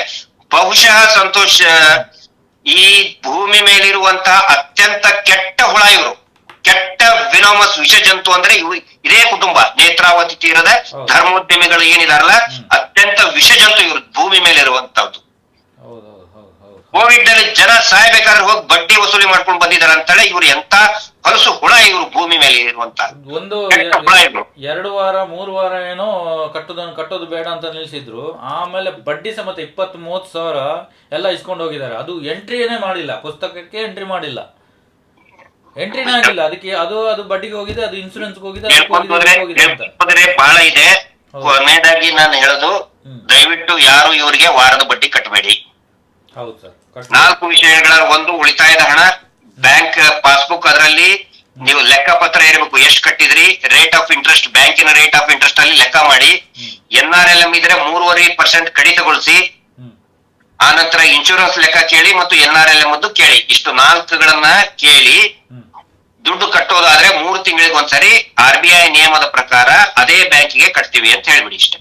ಬ್ಯಾಂಕಿಂದ ಕೊಟ್ಟಿದ್ದು ಹೌದಾದ್ರೆ ಬ್ಯಾಂಕಿನಿಂದ ಕೊಟ್ಟಿದ್ದಕ್ಕೆ ಎಲ್ಲ ಸ್ಟೇಟ್ಮೆಂಟ್ ಕೂಡ ಕೊಡ್ಬೇಕು ಇಲ್ಲಿವರೆಗೂ. ಆ ನಂತರ FIR ಮಾಡೋದಾದ್ರೆ ಈ ಟ್ರಸ್ಟಿನ ಸದಸ್ಯರ ಮೇಲೆ ಮಾಡ್ಬೇಕೇ ಹೊರತು ಅಮಾಯಕ ಗ್ರಾಮಸ್ಥರು ಸ್ವಸಹಾಯಕ ಗುಂಪುಗಳ ಮೇಲೆ ಮಾಡ್ತಕ್ಕದ್ದಲ್ಲ. ಧರ್ಮಸ್ಥಳ ಸಂಘ ಅಂತ ಕಂಪ್ಲೇಂಟ್ ಕೊಡಬೇಡಿ, SKDRDP BC ಟ್ರಸ್ಟ್. ಹೌದು, ಧರ್ಮಸ್ಥಳ ಅವ್ರ ಪಾಪ ಅವ್ರದ್ದೇನ್ ತಪ್ಪಿದೆ ಅದರಲ್ಲಿ. ಹೌದು ಹೌದು ಹೌದು. ಇಷ್ಟು ವಿಷಯಗಳನ್ನ ಗಮನದಲ್ಲಿ ಇರ್ಲಿ. ಸಂತೋಷ್. ಸರಿ sir, okay sir, thank you sir. ಇಷ್ಟೊತ್ತು ನಮ್ಮ ಜೊತೆ ಲೈವ್ ಅಲ್ಲಿ ಕಾರ್ಯಕ್ರಮದಲ್ಲಿ ಭಾಗವಹಿಸಿದ್ದೀರಾ, ಧನ್ಯವಾದ ಸರ್. Thank you. ನೋಡಿ, ಇದು ಗಿರೀಶ್ ಮಟ್ಟಣ್ಣ ಅವರ ಮಾತು. ಯಾರು ಕೂಡ ಇನ್ನು ಮುಂದೆ ಧರ್ಮಸ್ಥಳ ಸಂಘಕ್ಕೆ ಅಂದ್ರೆ SKDRDP BC ಟ್ರಸ್ಟ್ನ ಯಾವುದು ಈ ಅಕ್ರಮ ಬಡ್ಡಿ ದಂಧೆಗೆ ಹಣ ಕಟ್ಟಬೇಡಿ. ಈಗಾಗಲೇ ಸುಗ್ರೀವಾಜ್ಞೆ ಈಗ ರಿಜೆಕ್ಟ್ ಮಾಡಿದರೆ ಅವನು ವಾಪಸ್ಸು ಅದ್ರ ಬಗ್ಗೆ ಈಗ ತೀರ್ಪು ಬರ್ಬೋದು 1-2-3 ದಿವಸದಲ್ಲಿ. ಹಾಗಾಗಿ ಯಾರು ಕೂಡ ಮನೆಗೆ ಬಂದರೆ ಅಥವಾ ನಿಮಗೆ ಫೋನ್ ಮಾಡಿದರೆ ಅಥವಾ ನೀವು ಕಟ್ತಾ ಇದ್ದರೆ, ಕಟ್ಟೋರು ಕಟ್ಟಿ, ನಾವು ಬೇಡ ಅಂತ ಹೇಳೋದಿಲ್ಲ, ಆದರೆ ಯಾರಿಗೆ ತೊಂದರೆ ಆಗ್ತಾ ಇದೆ ಅವರು ಎಲ್ಲ ನಮ್ಮ ವಿಡಿಯೋಗಳ ಕೆಳಗಡೆ ಡಿಸ್ಕ್ರಿಪ್ಷನ್ನಲ್ಲಾಗಲಿ ಸ್ಕ್ರೀನಲ್ಲಿ ಕೂಡ ನಂಬರ್ ಬರ್ತಾ ಇರುತ್ತೆ, ಅದಕ್ಕೆ ಕಾಲ್ ಮಾಡಿ. ನಮಗೆ ಅದಕ್ಕೆ ಯಾವ ಥರ ನೀವು ಕಂಪ್ಲೇಂಟ್ಗಳನ್ನು ಕೊಡಬೇಕು, ಯಾವ ಥರ ಡಾಕ್ಯುಮೆಂಟ್ ಕೇಳಬೇಕು, ಅದ್ರ ಬಗ್ಗೆ ನಾವು ಮಾಹಿತಿ ಕೊಡ್ತೇವೆ. ಮತ್ತು ಯಾರು ಕೂಡ ನಿಮಗೆ ಮನೆ ಬಂದವರ ಮೇಲೆ ಅಷ್ಟಾಗಿ ಜೋರು ಮಾಡಲಿಕ್ಕೆ ಹೋಗಬೇಡಿ. ಮತ್ತು ವಿಡಿಯೋಗಳನ್ನು ಮಾಡಿ ತೊಂದರೆ ಮಾಡಿದರೆ ಅವ್ರ ಮೇಲೆ ಕಂಪ್ಲೇಂಟ್ ಕೊಡಿ. ಇಲ್ಲ ಬರೀ ದುಡ್ಡು ಕೇಳ್ತಾ ಇದ್ದಾರೆ, ಕಿರಿಕಿರಿ ಮಾಡ್ತಾ ಇದ್ದಾರೆ ಅಂದರೆ ನಮಗೆ ಬೇಕಾಗಿರೋದು ದಾಖಲೆಗಳು. ಅಂದರೆ ಇಷ್ಟು ವರ್ಷದಿಂದ ಧರ್ಮಸ್ಥಳ ಸಂಘದಲ್ಲಿ SKDRDP BC ಟ್ರಸ್ಟ್ನಲ್ಲಿ ನಾವು ಸಂಘದ ಸದಸ್ಯರಾಗಿದ್ದೇವೆ. ನಮಗೆ ಸಾಲ ಕೊಟ್ಟಿದ್ದು ಈಗ ನೇರವಾಗಿ ವೀರೇಂದ್ರ ಹೆಗಡೆ ಅವರು ಹೇಳಿದ್ದಾರೆ, ನೇರವಾಗಿ ಬ್ಯಾಂಕಿನಿಂದ ಬಂದಿದೆ ಅಂತ. ಸರಿ, ಓಕೆ, ನೇರವಾಗಿ ಬ್ಯಾಂಕಿನಿಂದ ಬಂದಿದ್ದು ಹೌದಾದರೆ ಯಾವ ಬ್ಯಾಂಕಿಂದ ಬಂದಿದೆ ಆ ಬ್ಯಾಂಕ್ ಪಾಸ್ ಪುಸ್ತಕ ಕೊಡಬೇಕು. ಉಳಿತಾಯಕ್ಕೆ ಸಪ್ರೇಟಾಗಿ ಪಾಸ್ ಪುಸ್ತಕ ಇರ್ತದೆ, ಆ ಪಾಸ್ ಪುಸ್ತಕ ಕೊಡಬೇಕು. ಮತ್ತು ಇಲ್ಲಿವರೆಗೂ ಇಷ್ಟು ವರ್ಷದಿಂದ ನಾವು ಕಟ್ಟಿರೋದಕ್ಕೆ ದಾಖಲೆಗಳು ಅಂದರೆ ಸ್ಟೇಟ್ಮೆಂಟ್ ಕೊಡಬೇಕು. ಸಾಲ ಬಂದಿರೋದು, ನಾವು ಕಟ್ಟಿರೋದು ಸ್ಟೇಟ್ಮೆಂಟ್ ಕೊಡಬೇಕು. ಮತ್ತು ಇನ್ಶೂರೆನ್ಸ್ ಕಟ್ಟಿರೋದು, ಇನ್ಶೂರೆನ್ಸ್ ಯಾವುದು ಮೈಕ್ರೋ ಬಚತ್ ಕಟ್ಟಿದ್ದೇವೆ, PRK ಕಟ್ಟಿದ್ದೇವೆ, ಇದಕ್ಕೆ ಇಷ್ಟು ವರ್ಷದಿಂದ ನಾವು ಕಟ್ಟಿರೋದಕ್ಕೆ ದಾಖಲೆಗಳು. ಮತ್ತು ಸ್ಟೇಟ್ಮೆಂಟ್, ಈಗ ಮೈಕ್ರೋ ಬಚತ್ ನಾವು ಇನ್ಶೂರೆನ್ಸ್ ಕಟ್ಟಿದರೆ ಸ್ಟೇಟ್ಮೆಂಟ್ ಸಿಗ್ತದೆ, ತೆಗಿಲಿಕ್ಕೆ ಆಗ್ತದೆ. LIC ಯಾವುದೇ ಒಂದು ಇನ್ಶೂರೆನ್ಸ್ ಕಟ್ಟಿದ್ರು ಕೂಡ ನಾವು ಕಟ್ಟಿರೋದಕ್ಕೆ ಸ್ಟೇಟ್ಮೆಂಟ್ ತೆಗಿಲಿಕ್ಕೆ ಆಗ್ತದೆ. ಆ ಸ್ಟೇಟ್ಮೆಂಟ್ ಕೊಡ್ಲಿಕ್ಕೆ ಹೇಳಿ. ಮತ್ತು ಇನ್ನು ಮುಂದೆ ನಾವು ಧರ್ಮಸ್ಥಳ ಸಂಘಕ್ಕೆ ನಾವು ಕಟ್ಟುವುದಿಲ್ಲ ಇನ್ಶೂರೆನ್ಸ್, ಹೊರಗಡೆ ಇನ್ಶೂರೆನ್ಸ್ ಆಫೀಸಲ್ಲೇ ಹೋಗಿ ಕಟ್ಟಿ ಒರಿಜಿನಲ್ ಬಾಂಡ್ ತಗೊಳ್ಳಿ. ಯಾವುದೇ ಒಂದು ಸರ್ಕಾರದ ನಿಯಮದ ಪ್ರಕಾರ NRLM ಯೋಜನೆಯಲ್ಲಿ ಅಂಡರಲ್ಲಿ ರಿಜಿಸ್ಟರ್ ಆಗಿರುವಂಥ ಸಂಘಗಳಲ್ಲಿ ಯಾವುದು ಕೂಡ ಭದ್ರತೆ ಅಂತ ತಗೊಳ್ಳಿಕ್ಕಿಲ್ಲ. ಇಲ್ಲಿ ಇನ್ಶೂರೆನ್ಸ್ ಭದ್ರತೆ ತಗೊಳ್ತಾ ಇದ್ದಾರೆ, PRK ಅಂತ ಭದ್ರತೆ ತಗೊಳ್ತಾರೆ, ಅದಕ್ಕೆ ಯಾವುದೇ ಒಂದು ದಾಖಲೆ ಕೊಡ್ತಾ ಇಲ್ಲ. ಆ ದಾಖಲೆಗಳನ್ನು ಕೇಳಿ ಕೊಟ್ಟರೆ ಕಟ್ಟಿ. ಮತ್ತು ಎಲ್ಲಿ ಕಟ್ತೀರಾ, ಇನ್ನು ಮುಂದೆ ನಾವು 3 ತಿಂಗಳಿಗೊಮ್ಮೆ ಬ್ಯಾಂಕಿಗೆ ಹೋಗಿ ಕಟ್ತೇವೆ. ಆ ದಾಖಲೆಗಳನ್ನು ಕೊಟ್ಟರೆ ಸಾಲ ಅಂತೂ ನಮಗೆ ಬೇಡ, ನಾವು ತಗೊಂಡಿದ್ದು ಕಟ್ಟಲೇಬೇಕು. ಆದರೆ ನಾವು ಈ ದಾಖಲೆ ಕೊಟ್ಟರೆ ಮಾತ್ರ ಕಟ್ಟಿ, ಇಲ್ಲ ಅಂದರೆ ನಿಮ್ಮ ಸಾಲ ಮನ್ನಾ ಆಗಿದೆ ಅಂತ ಅರ್ಥ. ಇಲ್ಲಿ RBI ಲೈಸೆನ್ಸ್ ಕೂಡ ಕೇಳಿ. ನಿಮಗೆ ವಾರ ಬಡ್ಡಿ ಕಲೆಕ್ಷನ್ ಮಾಡಲು ಕೊಟ್ಟಿರುವಂಥ RBI ಪರ್ಮಿಷನ್ ಲೆಟರ್ ಇದು ಸಿಗಬೇಕು. ಮತ್ತು ಈ ದಾಖಲೆಗಳೆಲ್ಲ ಸಿಗಬೇಕು. ಅಲ್ಲಿವರೆಗೂ ಸಿಗುವ ತನಕ ನಾವು ಕಟ್ಟೋದಿಲ್ಲ ಅಷ್ಟೇ.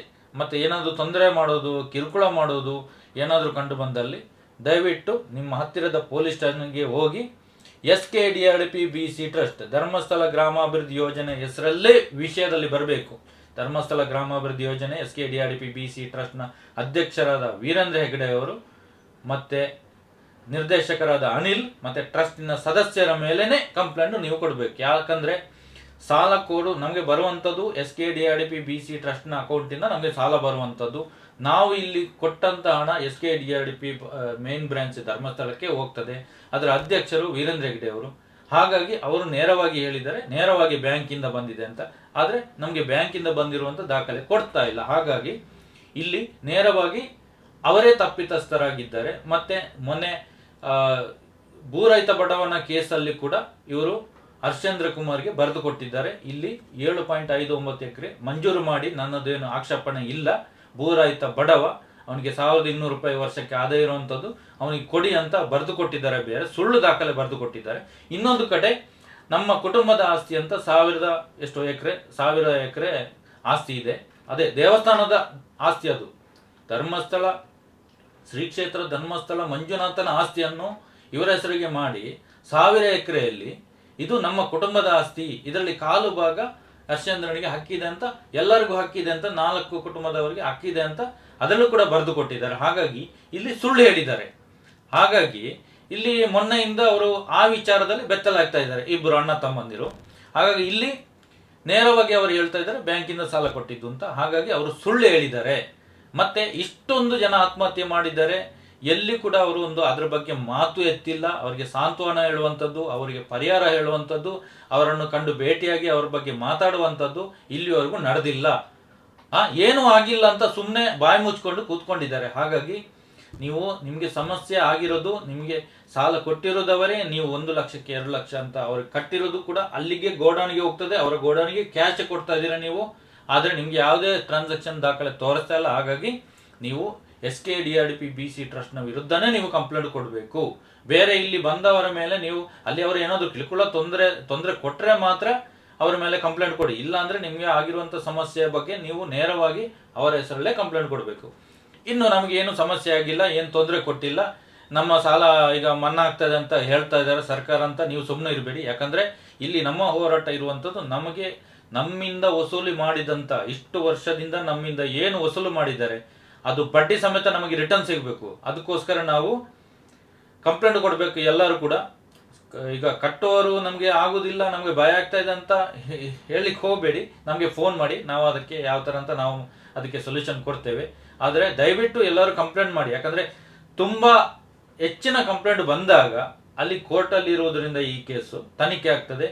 ನಿಮಗೆ ಯಾರೆಲ್ಲ ಕಂಪ್ಲೇಂಟ್ ಕೊಡ್ತಾರೆ ಅವರಿಗೆ ಇಷ್ಟು ವರ್ಷದಿಂದ ಹೆಚ್ಚುವರಿ ಬಡ್ಡಿ ಕಟ್ಟಿದ್ದು ನಿಮಗೆ ವಾಪಸ್ ಹಣ ಸಿಗಬಹುದು. ಹಾಗಾಗಿ ದಯವಿಟ್ಟು ಕಂಪ್ಲೇಂಟ್ ಕೊಡಿ. ಇಲ್ಲ ನಮಗೆ ಇರುವಷ್ಟು ಸಾಲ ಮನ್ನಾ ಆದರೆ ಸಾಕು ಅಂತಂದರೆ ಸುಮ್ಮನೆ ಇರಿ, ನೀವು ಕಟ್ಟಲಿಕ್ಕೆ ಹೋಗಬೇಡಿ. ಅದೇ ಇಷ್ಟು ವರ್ಷದಿಂದ ಈಗ 15-20 ಲಕ್ಷ ಎಲ್ಲ ಸಾಲ ತಗೊಂಡಿದ್ದಾರೆ, ಅವರು 20 ಲಕ್ಷಕ್ಕೆ 40 ಲಕ್ಷ ಕಟ್ಟಿರ್ತಾರೆ. ಅವರು ಹೆಚ್ಚುವರಿ 5%ಗಿಂತ ಹೆಚ್ಚುವರಿ ಕಟ್ಟಿದ್ದು ಇನ್ಶೂರೆನ್ಸ್ ಹಣ ಇಲ್ಲ, ಎಲ್ಲ ಡೋಂಗಿ ಅಲ್ಲ. ಹಾಗಾಗಿ ಅದೆಲ್ಲ ಹಣ ನಿಮಗೆ ವಾಪಸ್ ಸಿಗ್ತದೆ. ಒಂದು 10 ಲಕ್ಷ ಆದರೂ ಸಿಗ್ಬೋದು ನಿಮಗೆ. ಹಾಗಾಗಿ ಅದು ಸಿಗಬೇಕಿದ್ರೆ ನೀವು ಕಂಪ್ಲೇಂಟ್ ಕೊಡಲೇಬೇಕು. ಯಾರ ಹೆಸರಲ್ಲಿ? SKDRDP BC ಟ್ರಸ್ಟ್ನ ಅಧ್ಯಕ್ಷರಾದ ವೀರೇಂದ್ರ ಹೆಗಡೆ ಹೆಸರಲ್ಲಿ ಮತ್ತು ಟ್ರಸ್ಟ್ನ ಸದಸ್ಯರ ಹೆಸರಲ್ಲೇ ನೀವು ಕಂಪ್ಲೇಂಟ್ ಕೊಡಬೇಕು. ನೀವು ಕಂಪ್ಲೇಂಟ್ ಕೊಟ್ಟರೆ ನೀವು ಕೋರ್ಟಲ್ಲಿ ತೀರ್ಪು ಬರುವಾಗ ನಿಮಗೆ ನ್ಯಾಯ ಸಿಗ್ಬೋದು. ಯಾಕಂದರೆ ಆ ದಾಖಲೆಗಳನ್ನೆಲ್ಲ ಏನು ನಿರ್ಣಯ ಪುಸ್ತಕಗಳನ್ನೆಲ್ಲ ನೀವೇ ಇಟ್ಕೊಳ್ಬೇಕು. ಕೊಡಲಿಕ್ಕೆ ಹೋಗಬೇಡಿ. ದಯವಿಟ್ಟು ಯಾರು ಕೂಡ ನಿರ್ಣಯ ಪುಸ್ತಕವನ್ನು ಕೊಡ್ಲಿಕ್ಕೆ ಹೋಗಬೇಡಿ, ನಿಮ್ಮ ಹತ್ರ ಇಟ್ಕೊಳ್ಳಿ. ಯಾಕಂದರೆ ನೀವು ಕಟ್ಟಿರುವಂಥ ದುಡ್ಡಿಗೆ ಸಾಕ್ಷಿ ಅದೊಂದೇ ಇರೋದು. ಆದ್ದರಿಂದ ನೀವು ಅದನ್ನು ಕೊಡಬೇಡಿ. ಇಲ್ಲಿ ಪುಸ್ತಕ ಅವರೇ ಇಟ್ಕೊಳ್ತಾರೆ, ಇಲ್ಲಿ ದುಡ್ಡು ಮಾತ್ರ ಕಲೆಕ್ಷನ್ ಮಾಡ್ತಾ ಹೋಗ್ತಾ ಇದ್ದಾರೆ. ಯಾರು ಕೂಡ ನೀವು ಸೈನ್ ಮಾಡದೆ ನಿರ್ಣಯ ಪುಸ್ತಕ ಆಗಲಿ, ಈಗ ಕಟ್ಟುವವರಿಗೆ ನಾವು ಹೇಳೋದು, ಕಟ್ಟದೆ ಈಗ ಸುಮ್ಮನೆ ಇದ್ದವರಿಗೆ ನಾವು ಕಟ್ತಾ ಇಲ್ಲ ಅವರು. ಆದರೆ ಕಟ್ತಾ ಇದ್ದಾರೆ, ಕೆಲವೊಬ್ರು ಕಟ್ತಾ ಇದ್ದಾರೆ, ನಾವು ಕಟ್ಟಬೇಕಲ್ಲ ಋಣ ಯಾಕೆ ಅಂತ ಹೇಳ್ತಾ ಇದ್ದಾರೆ. ಅಂಥವರಿಗೆ ನಾವು ಹೇಳೋದು, ನೀವು ಪುಸ್ತಕವನ್ನು ನಿಮ್ಮ ಹತ್ರ ಇಟ್ಕೊಂಡು ನೀವು ಸಿಗ್ನೇಚರ್ ಮಾಡಿ ಸಹ ದುಡ್ಡು ಕಟ್ಟಿಬೇಕಾದ್ರೆ. ಆದರೆ ನೀವು ಬರೀ ಅಲ್ಲಿ ಕೈಯಲ್ಲಿ ಕೊಟ್ಟು ಅವರು ಬರ್ಕೊಂಡು ಹೋಗ್ತಾರೆ, ಕೈಯಲ್ಲಿ ಬರ್ಕೊಂಡು ಹೋಗ್ತಾ ಇದ್ದಾರೆ, ಅಲ್ಲಿ ಅವರು ಕಟ್ಟಿದಾರ ಇಲ್ವಾ? ಯಾಕಂತಂದ್ರೆ ಮೊನ್ನೆಯಿಂದ ಕೆಲವೊಂದು ಕಡೆ ಏನೇನು ಜನಗಳು ಈಗ ಹೇಳ್ತಾ ಇದ್ದಾರೆ ದುಡ್ಡು ಕಟ್ಟೋದು ಬೇಡ ಅಂತ ಹೇಳ್ತಾ ಇದ್ದಾರೆ. ಎಲ್ಲಿ ಕಲೆಕ್ಷನ್ ಪಾಯಿಂಟ್ ಅಲ್ಲೇ ಹೇಳ್ತಾ ಇದ್ದಾರೆ ನೀವು ದುಡ್ಡು ಕಟ್ಟೋದು ಬೇಡ ಅಂತ ಹೇಳ್ತಾ ಇದ್ದಾರೆ. ಆ ಥರ ಎಲ್ಲ ನ್ಯೂಸ್ ಬಂದಿದೆ ನಮಗೆ. ಹಾಗಾಗಿ ಆ ಥರ ಹೇಳಿದ್ರೆ ಒಳ್ಳೇದಾಯ್ತಲ್ಲ. ಹಾಗಾಗಿ ಇನ್ನೂ ಕೆಲವೊಂದು ಕಡೆ ಕಲೆಕ್ಷನ್ ಆಫೀಸ್ಗೆ ಮುತ್ತಿಗೆ ಹಾಕುವಂಥ ಕೆಲಸ ಕೂಡ ನಡೆದಿದೆ. ಆದರೆ ಪ್ರಶ್ನೆಗಳನ್ನು ಕೇಳಿ, ನೀವು ದಾಖಲೆ ಕೊಡಲಿಲ್ಲ ಅಂದರೆ ಇನ್ನೂ ಅದೇ ಮಾಡಬೇಕಷ್ಟೇ. ನಮಗೆ ಒಟ್ಟಿನಲ್ಲಿ ದಾಖಲೆ ತಂದು ಕೊಡಬೇಕು ಅವರು. ಮತ್ತೆ ಹೆಚ್ಚು ಕಮ್ಮಿ ಆದರೆ ನಾವು ಜವಾಬ್ದಾರಿ ಇಲ್ಲ ಅಂತ ಎಲ್ಲರೂ ಕೂಡ ಹೇಳಬೇಕು. ನಿಮ್ಮ ದಾಖಲೆಗಳನ್ನು, ನಿಮ್ಮ ಹಕ್ಕುಗಳನ್ನು ನೀವು ಕೇಳಬೇಕು. ನೀವು ಬಿಡಬೇಡಿ, ನಿಮ್ಮ ಹಕ್ಕುಗಳನ್ನು ನೀವು ಕೇಳಿ. ಕೊಡಲೇಬೇಕು, ಖಂಡಿತವಾಗಿ ಕೊಡಲೇಬೇಕು. ಸಾಲ ತಗೊಂಡಿದ್ದು ಋಣ ಅಂತ ಹೇಳ್ತಾರಲ್ಲ, ನಮಗೆ ಇಷ್ಟು ವರ್ಷದಿಂದ ಅಲ್ಲಿ ಋಣ ಇದಲ್ಲ, ಅದು ಸಿಗ್ಬೇಕಲ್ಲ. ನಮಗೆ ನಮ್ಮ ಋಣ ಅದು ಕೊಡ್ಬೇಕಲ್ಲ ಅವರು, ಅದು ಬಿಡ್ಲಿಕ್ಕಿಲ್ಲ. ಹಾಗಾಗಿ ದಯವಿಟ್ಟು ಎಲ್ಲರೂ ಸಾಲ ಕಟ್ಟುವುದನ್ನು ನಿಲ್ಲಿಸಿ.